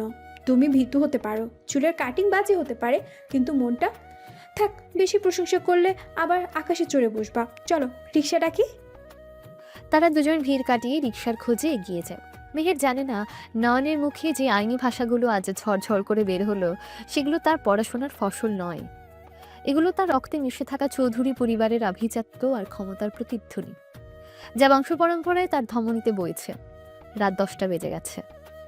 অন্যদিকে ধানমন্ডিতে ডিটেকটিভ রাশিদের ব্যক্তিগত অফিসের বাতি নিভে গেছে। শুধু ল্যাপটপের নীল আলো তার মুখে এসে পড়ছে। তিনি এক নাগারে একটা ফেসবুক ভিডিও দেখছেন। ভিডিওটা ভয়েস অফ ঢাকা নামক একটা পেজ থেকে আপলোড করা হয়েছে। ক্যাপশন: মিরপুরে এক যুবকের অসামান্য সাহসিকতা, মাস্তানদের রুখে দিলেন তিনি। রাশিদ ভিডিওটা 10 বারের মতো রিওয়াইন্ড করলেন। ফোনে অ্যাসিস্ট্যান্ট শফিকের সাথে কথা বলছেন, চোখ ল্যাপটপের স্ক্রিনে আটকে আছে। শফিক, তুমি কি ভিডিওটা দেখেছো? আমি তোমাকে লিঙ্কটা হোয়াটসঅ্যাপে দিয়েছিলাম। দেখো, 1 মিনিট 12 সেকেন্ডের মাথায় ছেলেটা যখন আঙুল উঁচিয়ে কথা বলছে, ওই ভঙ্গিটা দেখো। জি বস, দেখছি। ভিডিও তো খুব ঝাপসা। নোকিয়া বাটন ফোন দিয়ে ভিডিও করছে মনে হয়। চেহারা তো ক্লিয়ার না। চেহারা ক্লিয়ার লাগবে না, সাউন্ড বাড়াও। ছেলেটা বলছে হাড়গোড় ভাঙা এত সহজ না। এই যে গলার টোন, এই গাম্ভীর্য, এটা কোনো বস্তির ছেলের টোন হতে পারে না শফিক। আরমান চৌধুরী যখন রেগে যান ঠিক এইভাবেই নিচু গলায় কথা বলেন। এটা কি কাকতালীয়? বস, আপনি কি বেশি ভাবছেন না? এই শহরে তো কত মানুষের গলায় এরকম হয়। ধুর, তুমি বুঝবে না। রক্ত কথা বলে শফিক, ব্লাড ভেভার লাইস। ছেলেটার ডান হাতটা দেখো, ও যখন হাতটা তুললো ঠিক ঘাড়ের নিচটাতে। রাশিদ ভিডিওটা জুম করেন, কিন্তু পিক্সেল ফেটে যায়। ধুর ছাই, শার্টের কলারটা সব ঢেকে রেখেছে। যদি কলারটা একটু নিচে থাকতো তাহলে ওই জন্মদাগটা দেখা যেত। শফিক এই ভিডিওটাকে আপলোড করেছে, তাকে ট্রেস করো এখনই। বস, পেজের অ্যাডমিনকে মেসেজ দিয়েছি, কিন্তু ছেলেটার পরিচয় কেউ জানে না। ভিডিওতে কেউ একজন নয়ন বলে চিল্লাচিল্লি করছিল। নামটা হতে পারে নয়ন। নয়ন নামটা খুব সাধারণ, কিন্তু কাজটা অসাধারণ। আমার সিক্স সেন্স বলছে এই ছেলেই সেই মিসিং শফিক। কাল সকালের মধ্যে আমি এই ছেলের লোকেশন চাই। মিরপুরের কোন স্পটে ঘটনাটা ঘটেছে সেটা বের করো। আমি নিচে যাব। আরমান সাহেবকে বলার আগে আমাকে শিওর হতে হবে। রাশেদ ফোন রেখে দিয়ে ল্যাপটপের স্ক্রিনে পজ করা নয়নের ঝাপসা ছবিটার দিকে তাকিয়ে থাকেন। তার মনে হচ্ছে 18 বছরের দৌড়ঝাঁপ হয়তো এবার শেষ হতে চলেছে। রাশেদ যখন উত্তেজনায় কাঁপছেন, ঠিক তখন কয়েক কিলোমিটার দূরে এক রিকশায় বসে নয়ন আর মেহের ফিরছে। আকাশ কালো করে মেঘ জমেছে, বাতাস বইছে। মেহেরের চুল বাতাসে উঠছে, যা তাকে প্রচণ্ড বিরক্ত করে তুলছে। আর কিছু চুল নয়নের মুখে এসে পড়ছে। যা। আয় মামা, মামা থামেন তো, রিক্সা থামান। কি হলো আবার? থামতে বলছো কেন? হুড তুলতে বলো। মামাকে বলো হুড তুলে দিতে। আকাশ দেখেছো কেমন কালো হয়ে গেছে? যে কোনো সময় বৃষ্টি নামবে। আমার চুলগুলো ভিজলে জাস্ট শেষ হয়ে যাবে। কালকেই তো শ্যাম্পু করলাম। হুড তোলা। আরে বৃষ্টি হবে না, এটা জাস্ট বাতাস। দেখো চাঁদ দেখা যাচ্ছে ওই কোনায়। হুড তুললে বাতাস লাগবে না, গরম লাগবে। এই ব্যবসা গরমে হুড তুলে বসে থাকা যায়? তোমার গরম লাগলে তুমি রিক্সা থেকে নেমে দৌড়াও, বাতাস লাগবে। আমার হুড লাগবে। মামা আপনি ওনার কথা শুনবেন না, হুড তুলে দেন তো। ঢাকার বৃষ্টির কোনো বিশ্বাস আছে? এক্ষুনি ঝমঝম করে নামবে, তখন আমি কি কাকবেজা হয়ে বাসায় ঢুকবো? আম্মু ভাববে আমি পুকুরে সাঁতার কেটে আসছি। মামা হুড তোলার দরকার নেই, আপনি চালান। মেহের একটু রোমান্টিক আবহাওয়া এনজয় করো না। খোলা আকাশ, বাতাস, তুমি আর আমি, এর চেয়ে ভালো আর কি হতে পারে? রোমান্টিক খাওয়া রাখো তোমার রোমান্স। বাতাসের সাথে কত ধুলা উঠছে দেখেছো? এই ধুলা আমার চোখের লেন্সে ঢুকলে তখন আমাকে অন্ধ হয়ে হাসপাতালে যেতে হবে। তখন তুমি কি অন্ধ প্রেমিকা নিয়ে ঘুরবা, নাকি আমাকে ছেড়ে দিবা? ছাড়বো কেন? অন্ধ হলে তো ভালোই, তখন আর আমার শার্টের কলার নিয়ে খুঁড়ে দিতে পারবে না। মেহের নয়নের বাহুতে একটা কিল মেরে বলে, শয়তান, খুব শখ না অন্ধ বউ পাওয়ার? শোনো, আকাশ মেঘলা মানে বৃষ্টি হবে। ছোটবেলায় দাদি বলতেন ব্যাঙ ডাকলে বৃষ্টি হয়। আমি একটু আগে একটা ব্যাঙের ডাক শুনেছি। সিএনজির হর্ন শব্দকে তুমি ব্যাঙের ডাক ভাবছো? ওটা ব্যাঙ ছিল না মেহের, ওটা পাশের সিএনজির হর্ন ছিল। তুমি সব কিছুতে লজিক দিবা না তো? তুমি কি আইনস্টাইন? আচ্ছা, ওই মাস্তানদের সাথে যখন কথা বলছিলা তখন তো খুব ভাব নিয়েছিলা। এখন আমাকে একটা হুড তুলে দিতে পারছো না কেন? তোমার সব পাওয়ার কি ওই মাস্তানদের জন্যই? প্রেমিকার জন্য কোনো পাওয়ার নেই? আচ্ছা বাবা, দিচ্ছি তুলে। মামা হুডটা একটু তুলে দেন, ম্যাডাম রেগে যাচ্ছেন। রিক্সাওয়ালা বিরক্ত মুখে রিক্সা থামিয়ে হুড তুলে দেয়। হুড তোলার পর রিক্সার ভেতরটা বেশ অন্ধকার হয়ে আসে। বাইরে ল্যাম্পপোস্টের আলো চলন্ত ছায়ার মতো তাদের মুখের উপর দিয়ে যায়। যাক, এখন শান্তি। ধুলোও কম, বৃষ্টি এলো, সমস্যা নাই। সেবার নয়নের দিকে একটু ঘেঁষে বলে, আচ্ছা নয়ন, সত্যি করে বলো তো, তখন তোমার ভয় লাগেনি যখন ওই লোকটা লাঠি উঁচিয়েছিল? লেগেছিল তো, খুব ভয় লেগেছিল। আমি তো ভেবেছিলাম আজকে আমাদের শেষ দেখা। চুপ, একদম বাজে বলবা না। শেষ দেখা মানে কি? আমাদের তো এখনো বিয়েই হলো না, হানিমুন হলো না, ঝগড়া করে বাপের বাড়ি যাওয়া হলো না। এত কিছু বাকি থাকতে শেষ দেখা হবে কেন? তবে হ্যাঁ, তোমাকে তখন খুব অন্যরকম লাগছিল। মনে হচ্ছিল তুমি এই রাস্তার কেউ না। মনে হচ্ছিল তুমি কোনো সিনেমার নায়ক, যেন ছদ্মবেশে ঘুরছো। সিনেমার নায়ক? আমি তো অফিসের কেরানি মেহের, মাস শেষে বেতন পাই বাড়ি ভাড়াতে, আর তোমার জন্য চ্যাপটা বেলি ফুল কিনি। এর বাইরে আমি কেউ না। হতে পারে, কিন্তু আমার মনে হয় তোমার মধ্যে কিছু একটা আছে। আব্বু বলে মানুষের স্বভাব নাকি রক্তে থাকে। তোমার বাবা মা কে ছিল জানি না, কিন্তু তারা নিশ্চয়ই খুব সাহসী মানুষ ছিলেন। না হলে তুমি এত সাহস পেলে কোথায়? জানি না মেহের, বাবা মায়ের কথা মনে পড়লে বুকটা খালি লাগে। মাঝে মাঝে মনে হয় তারা যদি বেঁচে থাকেন তাহলে আমাকে খুঁজছেন না কেন? আর যদি মরে গিয়ে থাকেন তাহলে আমি কার রক্ত গায়ে নিয়ে ঘুরছি? এই আবার ইমোশনাল হয়ে যাচ্ছ? এই জন্যই বলি হুড তুলতে। অন্ধকার হলে তোমার এসব ফিলোসফি চাপে। শোনো, আমি আছি না, আমিই তোমার সব। বাবা মা, বন্ধু, গার্লফ্রেন্ড, বউ, এমনকি শাশুড়িও। সব রোল আমি প্লে করব, ঠিক আছে? আর ওগুলো তো সেই 7 বছর আগেই বলেছিলাম, মনে নেই? সব মনে আছে, ঠিক আছে, তুমি সব। আর এই জন্যই তো আমি তোমাকে এতটা ভালোবাসি। হাত ছাড়ো, হাত ঘেমে যাচ্ছে। আর শোনো, কালকে কিন্তু আমি অফিসের পর আবার নিউ মার্কেটে যাব। আমার খালাতো বোনের বিয়ে, একটা লেহেঙ্গা কিনতে হবে। তুমি কিন্তু বার্গেনিং করবা না। দোকানদার যদি 5,000 চায়, তুমি সোজা 1500 বলবা, লজ্জা পাবা না, ঠিক আছে? 1500? দোকানদার তো আমাকে দোকান থেকে বের করে দেবে মেহের। দিলে দিবে, আমরা অন্য দোকানে যাব, কিন্তু 5,000 টাকার লেহেঙ্গা আমি কিছুতেই কিনবো না। আর হ্যাঁ, ফেরার পথে ফুচকা খাওয়ার টাকা কিন্তু তোমার পকেট থেকেই যাবে। আমার পার্স বাসায় রেখে আসবো। আচ্ছা, তাই হবে, তুমি যা বলবে। সেবা নয়নের একটু কাছে ঘেঁষে বসে। রিক্সা এগিয়ে চলে অন্ধকার রাস্তা ছিঁড়ে। হুডের নিচে দুজন সাধারণ প্রেমিক প্রেমিকা তাদের ছোট ছোট সুখ দুঃখের আলাপ করছে। তারা জানে না একটু আগে ধানমন্ডির এক অফিসে তাদের ভিডিও ঝুম করে দেখা হয়েছে। তারা জানে না কালকের সকালটা 10টা সাধারণ সকালের মতন হবে না। তাদের দিকে ধেয়ে আসছে এক অদৃশ্য ঘূর্ণিঝড়, যা তাদের এই ছোট রিক্সার হুড দিয়ে আটকানো যাবে না। এরই মধ্যে বৃষ্টির ফোঁটা পড়তে শুরু করে। দেখলা দেখলা, আমি বলেছিলাম না বৃষ্টি হবে, আমার কথাই ঠিক হলো। ভাগ্যিস হুড তুলেছিলাম, না হলে তো আজ ভিজেই যেতাম। থ্যাংক ইউ বলো আমাকে। বলো যে মেহের, তুমি জিনিয়াস। হ্যাঁ, তুমি জিনিয়াস আর আমি গাধা। গুড, এই কথাটা মনে রাখবা। গাধা এবং জিনিয়াসের জুটি কিন্তু হিট হয়। 2 দিন পর ইন্টারকন্টিনেন্টাল হোটেলের গ্র্যান্ড বলরুম। ঝাড়বাতির সোনালি আলোয় পুরো হলরুম ঝলমল করছে। চৌধুরী গ্রুপের একমাত্র ওয়ারিশ আয়ান চৌধুরীর হারিয়ে যাওয়া ছেলের 18তম নিখোঁজ বার্ষিকী ও জন্মদিন উপলক্ষে এতিমদের জন্য এক বিশাল চ্যারিটি ডিনারের আয়োজন করা হয়েছে। শহরের সব ভিআইপি, মন্ত্রী এবং বিজনেস টাইকুনরা উপস্থিত।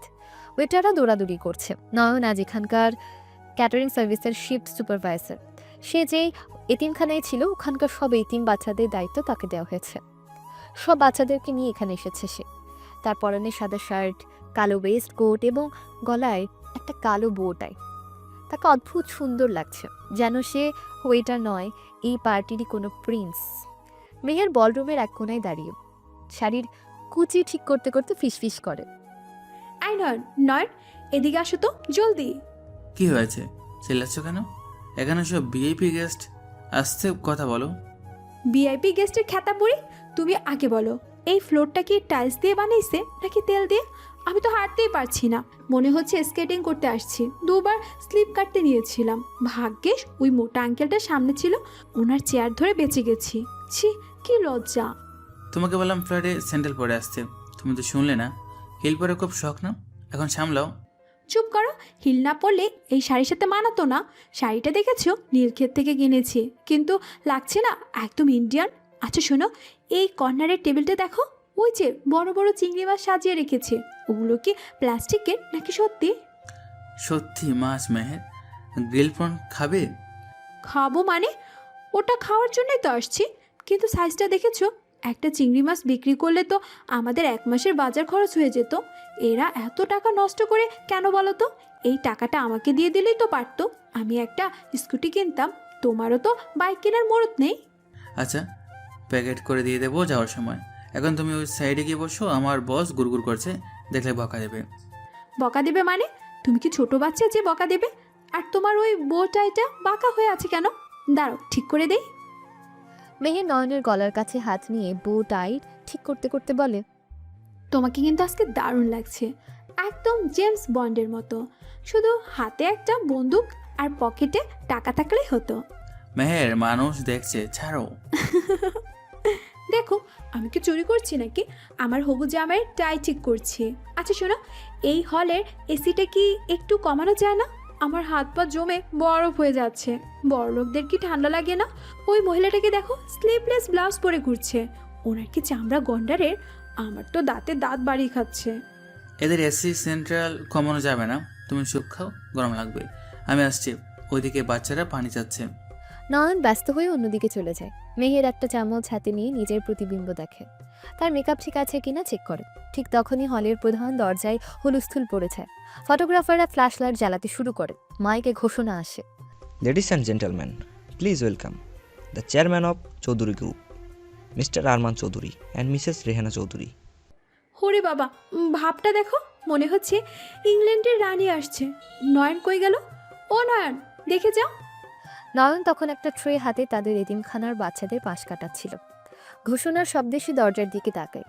আরমান চৌধুরী কালো স্যুটে এবং রেহানা চৌধুরী অফ হোয়াইট রঙের জামদানিতে হলে প্রবেশ করেছেন। রেহানা চৌধুরীর মুখটা বিষাদগ্রস্ত, কিন্তু আভিজাত্যে পূর্ণ। নয়ন তাদের দিকে তাকাতেই তার হাতের ছুঁয়ে কেঁপে ওঠে।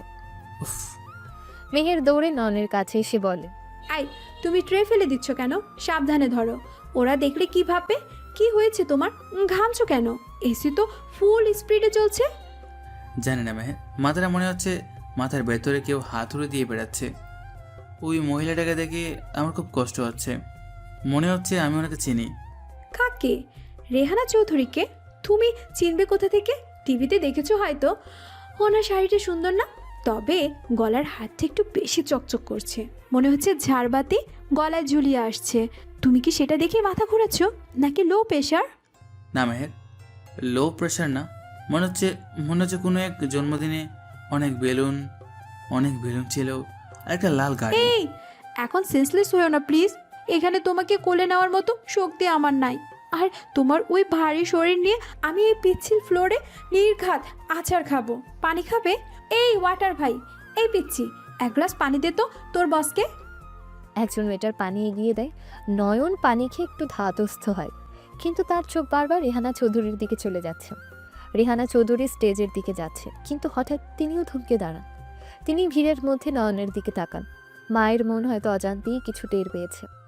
দেখো, উনিও তোমার দিকে তাকাচ্ছে। নিশ্চয়ই ভাবছে এই ছেলেটা তো হ্যান্ডসাম হয়ে ওয়েটার কেন, নাকি ভাবছে তোমার বউ টাইটা এখনো বাঁকা। শোনো, তুমি ওই দিকে যেও না, আমার ভয় লাগছে। বড়লোকদের ব্যাপার স্যাপার কখন কি বলে বসে। আমাকে যেতে হবে মাহের, ওনাদের টেবিলে খাবার সার্ভ করার ডিউটি আমার। কি? তুমি ওনাদের টেবিলে যাবে? যদি হাত কাঁপে, যদি স্যুপ ফেলে দাও ওনার ওই দামি শাড়িতে, তখন তো পুলিশে দিবে। বাদ দাও না, অন্য কাউকে পাঠাও। না বস, আমাকে দায়িত্ব দিয়েছে, আমি পারবো, তুমি দোয়া করো। দোয়া তো করছি, সাথে আয়াতুল কুরসিও পড়ছি, কিন্তু তুমি প্লিজ স্যুপ ফেলিও না। আর হ্যাঁ, পারলে ওনাদের জিজ্ঞাসা করো তো চিংড়ি মাছগুলো কোথা থেকে কেনে। এত বড় সাইজ তো বাজারে দেখি না। নয়ন দীর্ঘশ্বাস ফেলে নিজেকে শান্ত করার চেষ্টা করে। সে ট্রে হাতে ভিআইপি টেবিলের দিকে এগোতে থাকে। তার পা ভারী হয়ে আসছে, কিন্তু এক অদৃশ্য শক্তি তাকে টেনে নিয়ে যাচ্ছে তার জন্মদাতা পিতামাতার কাছে। মেহের দূর থেকে শাড়ির আঁচল কামড়ে ধরে তাকিয়ে থাকে। আল্লাহ রক্ষা করো, ছেলেটা যেন কোনো অঘটন না ঘটায়। আর ওই বুড়ো আঙ্কেলটা যেভাবে মুরগির রান চিবোচ্ছে, ছি ছি ছি, এদের কি খাওয়ার কোনো ম্যানার্স নেই? টাকা থাকলেই মানুষ ভদ্র হয় না, প্রমাণ পেলাম। নয়ন টেবিলের কাছে পৌঁছায়। আরমান চৌধুরী এবং রেহানা চৌধুরী বসে আছেন।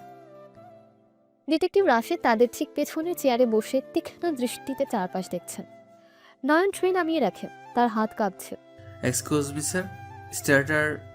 কে? তিনি নয়নের চোখের দিকে তাকিয়ে তিনি স্তব্ধ হয়ে যান। আরমান দেখো। কি হয়েছে রেহানা? খাবার দিতে এসেছে, দিতে দাও। না, ওর চোখগুলো দেখো, ঠিক যেন। ম্যাম, কিছু লাগবে? ঠিক এই মুহূর্তে নয়নের ডান হাতের হাতাটা একটু উঠে যায় ট্রে নামাতে গিয়ে। রাশিদের চোখ সেদিকেই ছিল, কিন্তু দুর্ভাগ্যবশত নয়নের হাতে একটা ঘড়ি পড়া ছিল, যা ঠিক সেই জায়গাটা ঢেকে রেখেছে যেখানে জন্মদাগ থাকার কথা। রাশিদ হতাশ হয়ে চেয়ারে হেলান দেন, কিন্তু গল্প এখানে শেষ নয়। মেহের দূর থেকে ইশারা করে বলে, নয়ন, সোজা হয়ে দাঁড়াও, কুচু হয়ে আছো কেন? আর ট্রেটা শক্ত করে ধরো। নয়ন মেহেরের ইশারা দেখতে পায় না, সে শুধু অনুভব করে রেহানা চৌধুরীর দৃষ্টি তার আত্মার ভেতর ঢুকে যাচ্ছে। ভিআইপি টেবিলে পিনপতন নীরবতা। আরমান চৌধুরী গম্ভীর মুখে ন্যাপকিনটা কোলের উপর বিছিয়ে নিচ্ছেন। রেহানা চৌধুরী এখনো অপলক দৃষ্টিতে তাকিয়ে আছেন সামনে দাঁড়িয়ে থাকা ছেলেটার দিকে। নয়ন ধীর হাতে সুপের বাটিটা টেবিলের উপর রাখতে যায়। তার হাতটা অদ্ভুতভাবে কাঁপছে। মনে মনে বলে, হাতটা এমন কাঁপছে কেন? নয়ন, শান্ত হ, বাকিটা সাবধানে রাখ। ওই তো আর একটু। সুপের বাটিটা ঠিকঠাক রাখলেও ট্রেতে থাকা সিলভারের ভারী চামচটা হঠাৎ করে স্কিপ করে। ঝনঝন শব্দে সেটা টেবিলের কোনায় লেগে সোজা নিচে পড়ে যায়। শব্দটা এসি ছড়া সাইলেন্ট রুমে বেশ জোরেই বাজে। Oh no, sorry sir, extremely sorry. Nayan দ্রুত নিচু হয় চামচটা তোলার জন্য। সে হাঁটু গেড়ে বসে টেবিলের নিচে হাত বাড়ায়। ঠিক সেই মুহূর্তেই রেহানা চৌধুরীও নিচু হয়েছিলেন নিজের পার্সটা ঠিক করার জন্য। নয়নের হাত চামচটা ধরতে গিয়ে রেহানা চৌধুরীর পায়ে আলতো স্পর্শ করে। স্পর্শ লাগতে যেন ইলেকট্রিক শক খেলেন রেহানা চৌধুরী। এমনভাবে চমকে ওঠেন। উফ, কে কে স্পর্শ করলো? নয়ন টেবিলের নিচ থেকে মুখ তুলে রেহানা চৌধুরীর একদম কাছে এসে বলে, মাফ করবেন ম্যাম, আমার হাত লেগে গেছে বলে, আমি ইচ্ছে করে মাফ করবেন। নয়ন চামচটা তুলে উঠে দাঁড়ায়। সে ভয়ে কুঁকড়ে আছে, কিন্তু রেহানা চৌধুরী তাকে বকা দেওয়ার বদলে উঠে দাঁড়ান। তিনি ছেলেটার একদম কাছে এগিয়ে যান। তার নাকটা সামান্য কুঁচকে ওঠে। তিনি বাতাসের গন্ধ শুকছেন। স্বামীর হাত খামচে ধরে ফিসফিস করে বলেন, আরমান, তুমি কি গন্ধটা পাচ্ছ? বলো, পাচ্ছ কি না? কিসের গন্ধ রেহানা? সুপের গন্ধ? দয়া করে সিনক্রেট করো না এখানে। সবাই তাকিয়ে আছে। ছেলেটা চামচ ফেলেছে, সেটা এমন কোনো অপরাধ না। ওয়েটাররা এমনই হয়। স্যুপের গন্ধ না আরমান, এটা এটা আমার আয়ানের গায়ের গন্ধ। ছোটবেলায় ও যখন ঘামতো, ওর গা থেকে ঠিক এমন একটা কাঁচা দুধ আর জনসন পাউডারের মিক্সড গন্ধ আসতো। এই ছেলেটার গা থেকে ঠিক সেই গন্ধটাই আসছে। আমি ভুল হতে পারি না আরমান, মায়ের ধারণা কখনো ভুল হয় না। আরমান চৌধুরী স্ত্রীকে জোর করে চেয়ারে বসিয়ে দিয়ে থমকে সুরে বলেন, রেহানা স্টপ ইট। তুমি কি পাগল হয়ে গেছো? এটা একটা ক্যাটারিং বয়, সারাদিনের কিচেনে কাজ করে। ওর গা থেকে মশলার গন্ধ আসবে, তোমার ছেলের গন্ধ আসবে কেন? তোমার ওষুধ খাওয়ার সময় হয়েছে। জয়েরকে ডাকবো? তুমি বিশ্বাস করছো না? বাবা, তোমার নাম কি? তুমি কি আমাকে চেনো? ম্যাম, আমার নাম নয়ন। আমি এখানকার স্টাফ। আমাদের এতিমখানার শিশুদের নিয়ে এসেছি। আমি আপনাকে চিনি না ম্যাম, আমাকে মাফ করে দিন। আমি এখনই অন্য চামচা এনে দিচ্ছি। ডিটেকটিভ রাশেদ পেছন থেকে উঠে আসে, পরিস্থিতি সামাল দেওয়ার ভান করে। ম্যাম প্লিজ বসুন, ছেলেটা ভয় পাচ্ছে। এই ছেলে, যাও এখান থেকে, নতুন চামচ নিয়ে আসো আর সাবধানে কাজ করবে। জি স্যার, সরি স্যার। নয়ন দ্রুত পায়ে সেখান থেকে সরে যায়। তার মনে হচ্ছে বুকটা ফেটে যাবে। কেন ওই মহিলা আমাকে দেখে অমন করলেন? কেন ওনার স্পর্শে আমার নিজের মায়ের কথা মনে পড়লো, যাকে আমি কখনো দেখিনি? এদিকে হলের অন্য প্রান্তে একটা পিলারের আড়ালে দাঁড়িয়ে মেহের চিকেন ললিপপ খাচ্ছিল। সে দূরে থেকে এই পুরো দৃশ্যটা দেখেছে, কিন্তু কথা শুনতে পায়নি। তার চোখ রাগে লাল হয়ে আছে। সে হাতের চিকেন ললিপপটা দাঁত দিয়ে ছিঁড়ে কামড় দিয়ে পাশে দাঁড়ানো এক অচেনা গেস্টকে উদ্দেশ্য করে। দেখলেন ভাইয়া, দেখলেন কাহিনীটা? ছেলেটা ভুলে একটা চামচ ফেলেছে, আর ওই মহিলা কেমন করে তেড়ে আসলো। মনে হলো যেন ছেলেটা ওনার কিডনি খুলে নিয়ে গেছে। বড়লোকদের এই একই সমস্যা, দয়ামায়া কিচ্ছু নাই। Excuse me. এক্সকিউজ মি তো ওই মহিলাকে বলা উচিত। তাকান ওনার দিকে, কিরকম শাড়ি পরেছে, কালারটা দেখেছেন? পচা কচুর পাতার মতো কালার। আর ওই যে গলার হারটা, ওটা নিশ্চয়ই নিউ মার্কেটের মোড় থেকে 150 টাকা দিয়ে কোনো ইমিটেশন। এত টাকা আছে তাও রুচি নাই। আমার নয়ন কত সুন্দর করে বউ ট্রাই করেছে, আর উনি ওভাবে আঙ্গুল উঁচিয়ে কথা বলছেন। ঝগড়াটে মহিলা কোথাকার। মেহের চিকেনের হাড়টা প্লেটে রেখে টিস্যু দিয়ে মুখ মোছে। তার এখন ইচ্ছে করছে গিয়ে ও স্টেজে উঠে রেহানা চৌধুরীকে 2টা কথা শুনিয়ে আসতে। আবার বিড়বিড় করে বলে, নয়নটা একটা বোকা, দাঁড়িয়ে দাঁড়িয়ে বকা খাচ্ছে। আমাকে যদি কেউ এভাবে কথা শোনাতো, আমি সোজা বলে দিতাম, চামচ পড়েছে তো কি হয়েছে, আপনার ফ্লোর তো টাইলসের না, মনে হচ্ছে পিচ্ছিল বরফের মাঠ। ওই যে আসছে, মুখটা কেমন কালো করে ফেলেছে। কলিজাটা আমার, দাঁড়ো, আজ আমি এর একটা বিহিত করব। নয়ন কিচেনের দিকে না গিয়ে মেহেরের দিকেই আসে। তার চেহারায় বিধ্বস্ত ভাব। মেহেরের সামনে এসে দেওয়াল ধরে দাঁড়িয়ে বলে, মেহের, আমার ভালো লাগছে না, আমি চলে যাব। যাবা মানে কি? ডিউটি শেষ না করে গেলে তো বেতন কাটবে। আর তোমার দায়িত্বে যে বাচ্চাগুলো আছে তাদের কে নিয়ে যাবে? আর ওই ডাইনি বুড়িটা কি বললো তোমাকে? তোমাকে কি খুব বকা দিয়েছে? বলো আমাকে, আমি এক্ষুনি গিয়ে ওনার শাড়ির আঁচলে কফি ঢেলে দিয়ে আসবো, তখন বুঝবে মজা। না মেহের, বকা দেননি, উনি কাঁদছিলেন। কাঁদছিলেন কেন? কেন? চামচ পড়ার শোকে? বাহ, চামচের জন্য কান্না! এদের জীবনটা কত কষ্টের দেখেছো?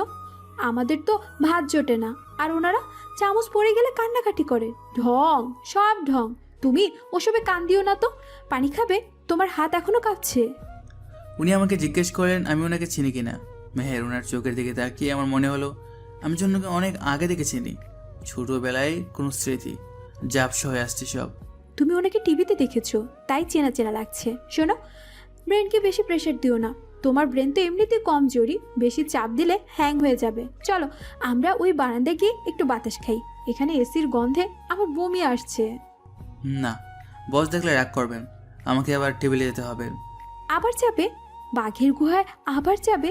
তোমার কি জীবনের মায়া নাই? যদি এবার সুপের বাটি ফেলে দাও তখন তো ওই মহিলা তোমাকে জ্যান্ত চিবিয়ে খাবে। শোনো, তুমি বরং ওই পেছনে টেবিলে যাও, যেখানে বাচ্চারা খাচ্ছে ওখানে ডিউটি নাও। ওই ডাইনি মহিলার সামনে আর যাবা না, খবরদার। আচ্ছা দেখি বসকে বলে চেঞ্জ করে দেয় কিনা। কিন্তু মেহের, ওনার কান্নাটা ফেক ছিল না, ওটা খুবই কষ্টের কান্না ছিল। হতে পারে, হয়তো ওনারও ছেলে হারিয়ে গেছে, বা ছেলে ড্রাগস নেয়, বা ছেলে ওনাকে ওল্ড হোমে রেখে আসছে, তাই অন্যের ছেলের উপর মায়া দেখাচ্ছে। বড়লোকদের ফ্যামিলিতে এমন কমন ব্যাপার। বাদ দাও, তুমি এই চিংড়ি মাছটা খেয়ে দেখো তো, ঠান্ডা হয়ে গেছে কিন্তু টেস্ট আছে। নাও, হা করো। মেহের জোর করে নয়নের মুখে এক টুকরো চিংড়ি ঢুকিয়ে দেয়। নয়ন অনিচ্ছা সত্ত্বেও খায়। মেহেরের এই পাগলামি আর কেয়ারিং স্বভাবটাই তাকে এই কঠিন মুহূর্তে মাটির সাথে ধরে রাখে। ওদিকে ভিআইপি টেবিলে রিহানা চৌধুরী এখনো টিস্যু দিয়ে চোখ মুছছেন। আরমান চৌধুরী রাশেদকে ইশারা করেন কিছু একটা করার জন্য। ঘটনাটা ইন্টারেস্টিং। ম্যাডাম কোনোদিন ভুল করেন না। এই ছেলের ব্যাকগ্রাউন্ড চেক করতেই হবে, কিন্তু আজ রাতে না, কাল সকালে। আজ শুধু নজরে রাখি। আর এমনিতেও তো তার উপর আগে থেকেই আমার সন্দেহ আছে। ইভেন্ট চলতে থাকে, মিউজিক বাজে, কিন্তু নয়না রেহানা চৌধুরীর মাঝখানে যে অদৃশ্য সুতোটা টানটান হয়ে আছে সেটা কেউ দেখতে পায় না, শুধু তারা দুজন বাদে। পার্টি তখন একদম শেষ পর্যায়ে। স্টেজে কেক কাটার পর্ব শেষ হয়েছে। অতিথিরা ডেজার্ট সেকশনে ভিড় করছে। মেহের এক কোণায় দাঁড়িয়ে তার ব্যাগে টিস্যু পেপার আর কিছু ক্যান্ডি ভরছে। নয়ন একটু দূরে দাঁড়িয়ে বোতলজাত পানি সাজাচ্ছে। হঠাৎ স্টেজের পেছনের বড় এলইডি স্ক্রিনটার কানেকশন বোর্ডে একটা বিকট শব্দ হয়, ধুম। নীল রঙের আগুনের স্ফুলিঙ্গ ছিটকে পড়ে মকমলের ভারী পর্দায়। মুহূর্তের মধ্যে আগুন দাউ দাউ করে জ্বলে ওঠে। এসি রুম হওয়ার কারণে আগুন বাতাসের বেগে ছড়িয়ে পড়ে ফলস সিলিংয়ের দিকে। মেয়ের শব্দ শুনে চমকে ওঠে। প্রথমে ভেবেছিল বাজি ফুটেছে। ও আল্লাহ, এটা কিসের শব্দ হলো? নয় নয়, দেখো ওটা কি বাজি ফুটাচ্ছে, নাকি ট্রান্সমিটার বাস্ট হলো? আগুন, আগুন! নয়, পালাও, সবাই পালাও। মুহূর্তের মধ্যে পুরো বলরুমে হুলস্থুল পড়েছে। সুটেড বুটেড ভদ্রলোকেরা ভদ্রতা ভুলে একে অপরকে ধাক্কা দিয়ে এক্সিট গেটের দিকে ছুটতে শুরু করে। কাঁচ ভাঙার শব্দ, নারীদের চিৎকার আর সাইরেনের আওয়াজে নরক গুজ্জার হয়ে ওঠে। ধোঁয়ায় আচ্ছন্ন হয়ে যায় চারপাশ। নয়ন দৌড়ে মেহেরের কাছে আসে, তাকে আড়াল করে। মেহের, মেহের, আমার হাত ধরো, ভয় পেও না, নিচে হয়ে হাঁটো, দোয়া উপরের দিকে থাকে। চলো কিচেনের পেছনের দরজা দিয়ে বের হব। আমি আমি কিছু দেখতে পাচ্ছি না নয়ন, আমার চোখ জ্বলছে। আল্লাহ, আমরা কি মরে যাব? আমার আম্মুকে বলো, আমি ওনাকে খুব ভালোবাসি। নয়ন, আমাকে ছেড়ে যেও না। ছাড়বো না মেহের, শক্ত করে ধরো। নয়ন মেহেরকে নিয়ে প্রায় দরজার কাছে চলে এসেছিল, কিন্তু ঠিক তখনই ভিআইপি টেবিলের দিক থেকে একটা আর্তনাদ শোনা যায়। আগুনের তাপে স্টেজের একটা বড় কাঠের বিম ভেঙে পড়ে ভিআইপি এক্সিটের সামনে। রেহানা চৌধুরী সেখানে আটকা পড়েছেন, তার শাড়ির আঁচলে আগুন ধরে যাওয়ার উপক্রম। আরমান চৌধুরীর স্ত্রীকে বাঁচাতে গিয়ে ধাক্কা খেয়ে মেঝেতে পড়ে গেছেন। তার বয়স্ক শরীর আর ধোঁয়ার কারণে তিনি উঠতে পারছেন না। রেহানা, রেহানা হাত দাও, আমার হাত ধরো। কেউ আছেন? হেল্প, হেল্প, আমার স্ত্রী ভেতরে, হেল্প। আরমান, এসো না, তুমি পড়ে যাবে, সরে যাও। ও আল্লাহ, বাঁচাও। নয়ন দরজার কাছে দাঁড়িয়ে থমকে যায়। ওই আর্তনাদ, বাঁচাও, এটা তার কানে তীরের মতো বিঁধে। সে মেহেরের হাতটা ধরেছিল, কিন্তু তার দৃষ্টি আটকে যায় আগুনের ওপাশে রেহানা চৌধুরীর দিকে। মেহের নয়নের হাত ধরে টান দিয়ে বলে, কি দেখছো? চলো, ছাদ ভেঙে পড়েছে। নয়ন, তুমি কি শুনতে পাচ্ছ? আমরা মরে যাব, বের হও। মেহের তুমি বের হও, আমি আসছি। ওনারা আটকা পড়েছেন। কি? তুমি পাগল হয়ে গেছো? ওই আগুনের মধ্যে যাবে তুমি? তুমি কি ফায়ার সার্ভিস? ওরা বড় লোক, ওদের বডিগার্ড বাঁচাবে, তুমি কেন নয়? আমি তোমাকে যেতে দেব না, আমার কসম। তুমি গেলে কিন্তু আমি এই আগুনে ঝাঁপ দেব। মেহের প্লিজ বোঝার চেষ্টা করো, ওনারা আমার বাবা মায়ের বয়সী। আমি যদি এখন চলে যাই সারা জীবন নিজেকে মানুষ বলে পরিচয় দিতে পারবো না। তুমি যাও, সিকিউরিটি গার্ড ওকে বাইরে নিয়ে যান। না না, নয়, যেও না। একজন সিকিউরিটি গার্ড মেহেরকে টানতে টানতে বাহিরে নিয়েছে। নয়ন, ফিরে এসো। আল্লাহ, আমার নয়নকে রক্ষা করো, আমি ওকে অনেক ভালোবাসি। মেহেরের চিৎকার ধোঁয়ায় মিলিয়ে যায়। নয়ন নিজের শার্টের হাতা দিয়ে নাক চেপে ধরে আগুনের দিকে দৌড় দেয়। আগুনের তাপ এত বেশি যে তার ভ্রু কুচকে যাচ্ছে। সে এক লাফে একটা উল্টে যাওয়া টেবিল টপকে আগুনের কুণ্ডলির ভেতর ঢুকে পড়ে। সে কাশতে কাশতে আরমান চৌধুরীর কাছে গিয়ে বলে, স্যার স্যার আপনি সরুন, আমি দেখছি। আরমান চৌধুরী নয়নের পা জড়িয়ে ধরে বলে, বাবা, আমার রেহানাকে বাঁচাও, ও বের হতে পারছে না। আমি তোমাকে সব দিয়ে দেবো, আমার স্ত্রীকে বাঁচাও। কিছু দিতে হবে না স্যার, আপনি হামাগুড়ি দিয়ে সরুন। নয়ন আগুনের শিখা উপেক্ষা করে রেহানা চৌধুরীর কাছে পৌঁছায়। রেহানা চৌধুরী ভয়ে কুঁকড়ে আছেন, তার শাড়ির নিচের অংশে আগুন ধরে গেছে। নয়ন মুহূর্তের মধ্যে নিজের গায়ের ওয়েস্টকোট খুলে সেটা দিয়ে বাড়ি মেরে আগুন নেভায়। তারপর কোনো কথা না বলে রেহানা চৌধুরীকে পাজা কোলা করে তুলে নাই। রেহানা চৌধুরী আধো চেতনায় নয়নের শার্ট খামচে ধরে বলেন, কে কে তুমি আয়ান? তুমি কি আমার আয়ান? ম্যাম কথা বলবেন না, শ্বাস বন্ধ রাখুন। নয়ন যখন তাকে কোলে নিয়ে ফিরছিল তখন উপর থেকে একটা জ্বলন্ত ডেকোরেশনের কাপড় খসে পড়ে নয়নের ডান কাঁধের উপরে। আগুনের ছ্যাঁকা লেগে নয়নের শার্টের হাতা এবং কাঁধের কাপড় পুড়ে গিয়ে চামড়ায় লেগেছে। আহ না, থামা যাবে না, বের হতেই হবে। নয়ন যন্ত্রণায় কাতরালিও রেহানা চৌধুরীকে ছাড়ে না।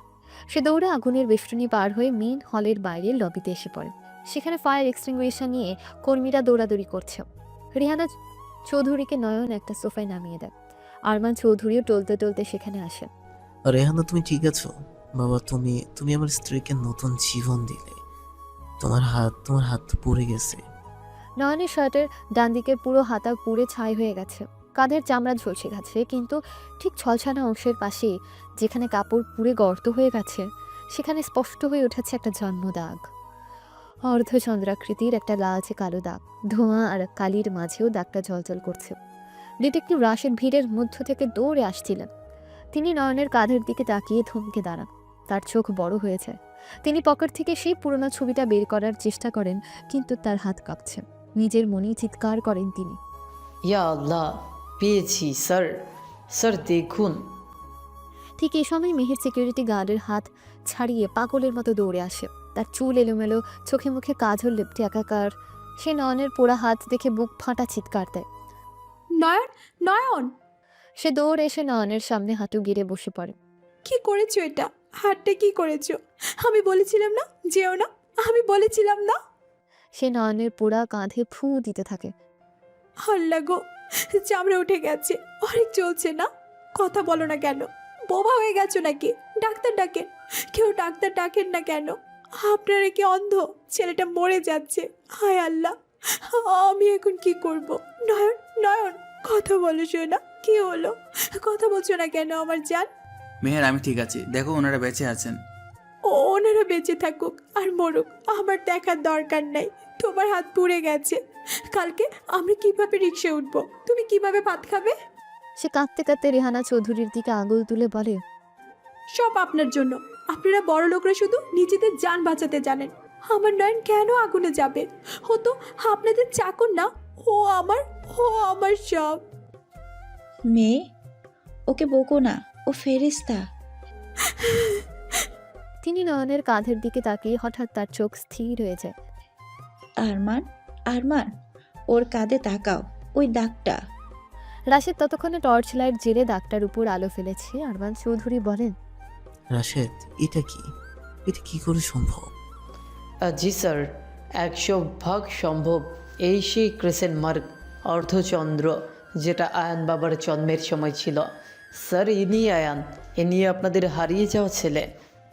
মুহূর্তের জন্য লবির কোলাহল, সাইরেনের শব্দ সব যেন থেমে যায়। মেহের কান্না থামিয়ে হাঁ করে রাশেদের দিকে তাকায়। নয়ন যন্ত্রণায় কাতরাতে কাতরাতে অবাক হয়ে আরমান চৌধুরীর দিকে তাকায়। আপনারা কি বলছেন? আমার নাম নয়ন, আমি এতিমখানার। রেহানা চৌধুরী উঠে বসতে গিয়ে পড়ে যায়, তাও হামাগুড়ি দিয়ে নয়নের পায়ের কাছে এসে জড়িয়ে ধরে। তুমি এতিম নও বাবা, তুমি এতিম নও, তুমি আমার আয়ান। 18 বছর, 18 বছর আমি এই দাগটা স্বপ্নে দেখেছি। আরমান, আমার ছেলেকে বুকে নাও, ও ফিরে এসেছে। মানে কিসের আয়ান? ও নয়ন, ও আমার ক্লাসমেট। আমরা একসাথে পড়াশোনা করেছি। আজ প্রায় 12 বছর ধরে আমরা একসাথে আছি। ও এখন মেসে থাকে। আপনার কি আগুনের তাপে পাগল হয়ে গেছেন? ও গরিব মানুষ, ও আপনাদের ছেলে হবে কেন? নয়ন, চলো এখান থেকে, এরা তোমাকে কিডনি পাচারকারী ভাবছে মনে হয়। না, ইনি পাগল হননি। এই ডাক্তার কথা মেডিকেল রিপোর্টে আছে। আর আজ ওনার ডিএনএ টেস্ট করারও দরকার নেই। ওনার সাহসিকতা আর এই দাগে প্রমাণ। নয়ন সাহেব, আপনি চৌধুরী গ্রুপের একমাত্র উত্তরাধিকারী। মেহের, ওরা কি বলছে? আমি আমি চৌধুরী? কিছুক্ষণ পর আগুন নিয়ন্ত্রণে এসেছে। নয়নকে হোটেলেরই গ্রাউন্ড ফ্লোরের ভিআইপি লাউঞ্জে রাখা হয়েছে। হোটেলের নিজস্ব প্যারামেডিক টিম তার পুরা কাঁধে ব্যান্ডেজ করে দিচ্ছে। লাউঞ্জের সোফায় আরমান চৌধুরী এবং রেহানা চৌধুরী বসে আছেন। তাদের চোখে মুখে এখনও আতঙ্কের ছাপ, কিন্তু চোখের দৃষ্টি নিবদ্ধ নয়নের উপর। ডিটেকটিভ রাশেদ একপাশে দাঁড়িয়ে এক্সরে রিপোর্টের মতো নয়নের দিকে তাকিয়ে আছে। মেহের নয়নের পায়ের কাছে ফ্লোরে বসে আছে, তার শাড়ির আঁচল ধুলো আর কালিতে মাখামাখি। নয়ন যন্ত্রণায় মুখ কুঁচকে ব্যান্ডেজ বাঁধার সময় ফিসফিস করে বলে, আস্তে ভাই, একটু আস্তে, চামড়া মনে হয় উঠে গেছে। এই যে ভাই, আপনি কি গরু ছাগলের ডাক্তার নাকি মানুষের? এত জোরে চাপ দিচ্ছেন কেন? দেখছেন না জানটা ব্যথা পাচ্ছে? আস্তে করেন। আর আপনারা সে চৌধুরী দম্পতির দিকে আঙুল তুলে বলে, আপনারা এখন এখানে বসে আছেন কেন? থ্যাংক ইউ তো দেওয়া শেষ, এখন কি ক্ষতিপূরণ দেওয়ার ভয়ে বসে আছেন? আমাদের কিচ্ছু লাগবে না, আপনারা যান। নয়, চলো আমরা সরকারি হাসপাতালে যাই। এদের এই ব্যান্ডেজে আমার বিশ্বাস নাই। মা, তুমি ভুল বুঝছো। আমরা ক্ষতিপূরণ দিতে আসিনি, আমরা আমাদের সন্তানকে নিতে এসেছি। স্যার, আপনারা খুব শক পেয়েছেন, তাই আবল তাবল বকছেন। আগুনের দোয়ায় হয়তো আপনাদের হ্যালুসিনেশন হচ্ছে। আমি নয়ন, তেজকেও এতিমখানার নয়ন। আমার বাবা মা নেই, আমাকে এতিমখানার গেটে কেউ ফেলে রেখে গিয়েছিল। আপনারা প্লিজ ইমোশনাল হবেন না। তুমি এতিমখানার গেটে ছিলে না বাবা, তুমি হারিয়ে গিয়েছিলে 18 বছর আগে, ঠিক আজকের দিনে।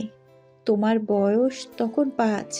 ম্যাম দেখুন, আমার কাঁধে একটা দাগ আছে ঠিকই, কিন্তু এটা কাকতালীয় হতে পারে। আমি আপনাদের ফিলিংস রেসপেক্ট করি, কিন্তু আমি আপনাদের ছেলে নই। আমি গরিব, আমি সাধারণ। আপনাদের সাথে আমার কোনো মিল নেই। মিল নেই? ছোটবেলায় যখন তুমি ঘুমাতে চাইতে না, তখন আমি তোমাকে একটা ছড়া শোনাতাম। যে ছড়াটা আমি বানিয়েছিলাম পৃথিবীর কোনো বইতেই নেই, শুধু আমি আর তোমার ছেলেই জানতো। ম্যাম প্লিজ, আমার মাথা ব্যথা করছে। রিহানা চৌধুরী নয়নের মাথায় হাত বুলিয়ে কান্না ঝরিত কিন্তু স্পষ্ট স্বরে বলতে শুরু করে, আকাশের ওই নীল পৃথিবী জ্বলছে আলো টিপ টিপ, আমার খোকা ঘুমিয়ে পড়ে নিভিয়ে দিয়ে মাটির দ্বীপ, রাজপুত্র ঘোড়ায় চড়ে আনবে পেরে লাল বেলুন, হারিয়ে যাবে পথের বাঁকে বাজবে পায়ের নূপুর ঝুনঝুন। ছড়ার শেষ লাইনটা বাজবে পায়ে নুপুর ঝুনঝুন বলার সাথে সাথে নয়নের শরীরটা একটা ছটকা খায়। তার চোখের মনি স্থির রয়েছে, লাউঞ্জের এসি বা কোলাহল সব থেমে যায় তার কানে। তার মস্তিষ্কে নিয়রণে এক প্রচণ্ড বিস্ফোরণ ঘটে। সে নিজের মনি বিড়বিড় করে, লাল বেলুন, গুড়া, নুপুর। নন, কি হলো? তুমি কাঁপছো কেন? ও ভাই, স্যারেন দেন, ও মনে হয় শক পেয়েছে। নয়নের চোখের সামনে ভেসে ওঠে 18 বছর আগের দৃশ্য। ঝাপসা মেমোরিগুলো এখন এইচডি কোয়ালিটির মতো পরিষ্কার হতে শুরু করে। 5 বছরের ছোট্ট একটা ছেলে, মেলার ভিড়, তার হাতে একটা লাল গ্যাস বেলুন। ড্রাইভার কাশিম মামা গাড়ি থামিয়ে পান কিনতে গেছে। ছেলেটা গাড়ি থেকে নামে, বেলুনটা হাত ফসকে উড়ে যায়। সে বেলুনের পিছু পিছু দৌড়ায়, ভিড়, মানুষের পা, ধাক্কা, মামা, মা, বাবা, চিৎকার, তারপর সব অন্ধকার। আমার মাথা, হাফ প্যান্ট পরা সেই ছোট্ট আমিটা, ওই লাল গাড়িটা। মা আমাকে আইসক্রিম খাইয়ে দিচ্ছিল। আয়ান বাবা, মনে পড়ছে? বলো, মনে পড়ছে? সে চোখ খুলে রিহানার দিকে তাকায়। তার চোখ এখন আর 23 বছরের যুবকের নয়, 5 বছরের হারানো শিশুর মতো অসহায়। মা, তুমি তুমি ওই ছড়াটা গাইতে যখন কারেন্ট চলে যেত? হ্যাঁ বাবা, হ্যাঁ, আমি গাইতাম। তুই আমার কোলে মাথা রেখে শুনতি। মা, তোমরা তোমরা আমাকে নিতে আসোনি কেন? আমি ওই এতিমখানার সিঁড়িতে বসে থাকতাম, সব বাচ্চারা আত্মীয়রা আসতো শুক্রবারে। আমি গেটের দিকে তাকিয়ে থাকতাম, ভাবতাম কেউ একজন আসবে, কেউ একজন আমাকে খুলে নেবে। 18 বছর মা, 18 বছর আমি একা ঘুমিয়েছি, মশার কামড় খেয়েছি। তোমরা তো বড় লোক, তোমরা তো গাড়ি করে ঘুরতে, আমাকে খুঁজুনি কেন মা? নয়নের এই অভিমানী শান্ত কিন্তু তীক্ষ্ণ প্রশ্নটা লাউঞ্জের বাতাসকে ভারী করে তোলে। আরমান চৌধুরী মুখ ঢেকে কান্নায় ভেঙে পড়েন। ডিটেকটিভ রাশিদা চশমা খুলে চোখ মুছছেন। আরমান চৌধুরী নয়নের পায়ের কাছে বসে পড়েন। খুঁজেছি বাবা, আসমান জমিন এক করে খুঁজেছি, কিন্তু আল্লাহ আমাদের শাস্তি দিয়েছেন। আমাদের ক্ষমা করে দে বাবা, তোর এই কষ্টের ঋণ আমি আমার সব সম্পত্তিও শোধ করতে পারবো না। আমার সম্পদ লাগবে না বাবা, আমার শুধু আমার মাকে দরকার ছিল। নয়না নিজেকে ধরে রাখতে পারে না, সে রেহানা চৌধুরীকে দুই হাতে জড়িয়ে ধরে। মা আর ছেলের কান্নায় লাউঞ্জের পরিবেশ ভারাক্রান্ত হয়ে ওঠে। মেহের একপাশে দাঁড়িয়ে শাড়ির আঁচল কামড়ে কান্না আটকানোর চেষ্টা করছে। সে জানে এই মিলন দৃশ্যে তার কোনো জায়গা নেই, সে এখন অপ্রয়োজনীয়। কান্না পর্ব কিছুটা থামলে আরমান চৌধুরী উঠে দাঁড়ান। তিনি ছেলের মুখটা দুই হাতে ধরে কপালে চুমু খান। তারপর তিনি মেহেরের দিকে তাকান। মেহের দেয়ালের সাথে মিশে যাওয়ার চেষ্টা করছে। সে নিচের ছেঁড়া স্যান্ডেলটা ওড়না দিয়ে ঢেকে রেখেছে। বাবা আয়ান, চলো, গাড়ি তৈরি। তোমাকে এখন ভালো হসপিটালে নিতে হবে। আর উনি কি তোমার কলিগ? জি আঙ্কেল, মানে স্যার, আমি ওর কলিগ। আমি এখন যাই, রাত অনেক হয়েছে, মা চিন্তা করবে। নয়ন মানে স্যার, আপনি যান, ভালো চিকিৎসা দরকার আপনার। মেহের পা বাড়ায় চলে যাওয়ার জন্য।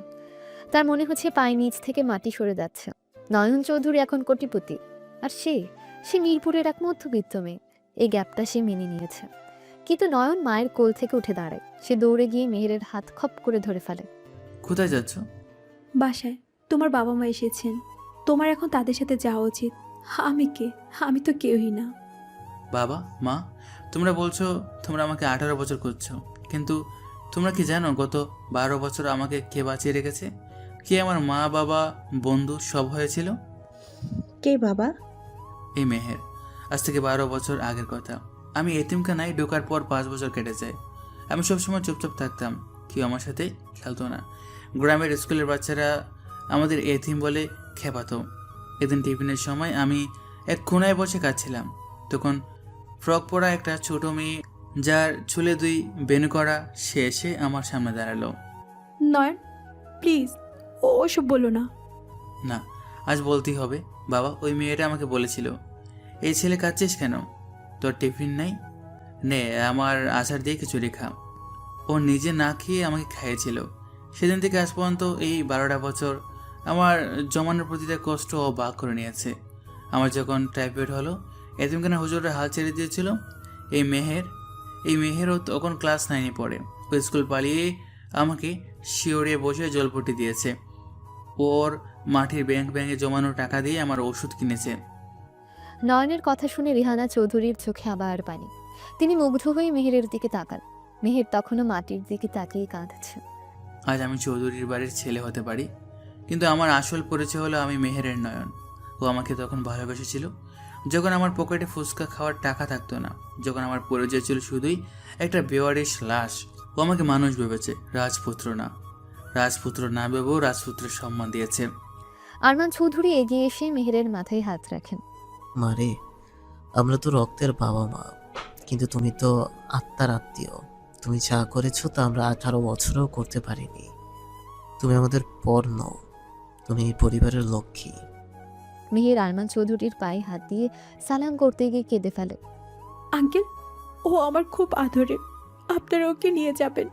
কিন্তু ও না খুব বোকা, ও একা রাস্তা পার হতে পারে না, ও ঠিক মতো খায় না। আপনারা প্লিজ ওর খেয়াল রাখবেন। ওকে এসি রুমে ঘুমাতে দিবেন না, ওর ঠান্ডা লাগে। রেহানা চৌধুরী মেহেরকে জড়িয়ে ধরেন। পাগলি মেয়ে, ওকে আমরা নিচ্ছি ঠিকই, কিন্তু একা নিচ্ছি না। যে আমার ছেলেকে এত বছর আগলে রেখেছে, তাকে ছাড়া আমার ছেলে কি ভালো থাকবে? তুমিও আমাদের সাথে যাবে। আমি না না আন্টি, আমার আম্মু আমাকে আস্ত রাখবে না, আমি বাসায় যাই। আম্মুকে আমি ম্যানেজ করব। এখন চলো সবাই একসাথে যাব।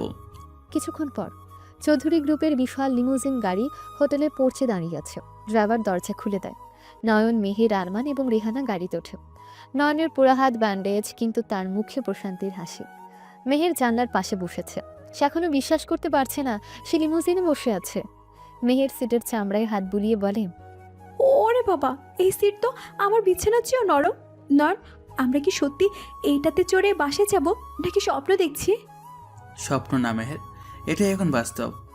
মা মেহের, তোমার কিছু লাগবে? আইসক্রিম বা কিছু? আঙ্কেল, মানে বাবা, একটা কথা বলি, মাইন্ড করবেন না তো? না মা, বলো, যা খুশি বলো। আপনার ছেলের চয়েস না খুব জঘন্য। ও শুধু নীল শার্ট পরে, navy blue, sky blue, royal blue. দোকানে গেলে মনে হয় দুনিয়ায় আর কোনো কালার নাই। আমি কতবার বললাম একটা মেরুন কালারের পাঞ্জাবি কিনতে, ও কিনে না, বলে নীল রঙে আমাকে মানায়। আপনারা তো এখন ওর আসল বাবা মা, আপনারা প্লিজ ওকে একটু বোঝাবেন কালকে যেন ও নীল শার্ট না পরে। আর হ্যাঁ, ওর চুলের কাটিংটা দেখেছেন? কাকের বাসা। প্লিজ ওটাকে একটু সাইজ করে দিবেন। মেহেরের এই কথা শুনে গাড়ির ভেতরের থমথমে আবেগঘন পরিবেশটা মুহূর্তেই হালকা হয়েছে। আরমান চৌধুরী শব্দ করে হেসে ওঠেন। রিহানা চৌধুরী ছেলের দিকে তাকিয়ে মুচকি হাসেন। নয়ন লজ্জে লাল হয়ে যায়। মেহের, তুমি বাবার সামনেও শুরু করলে?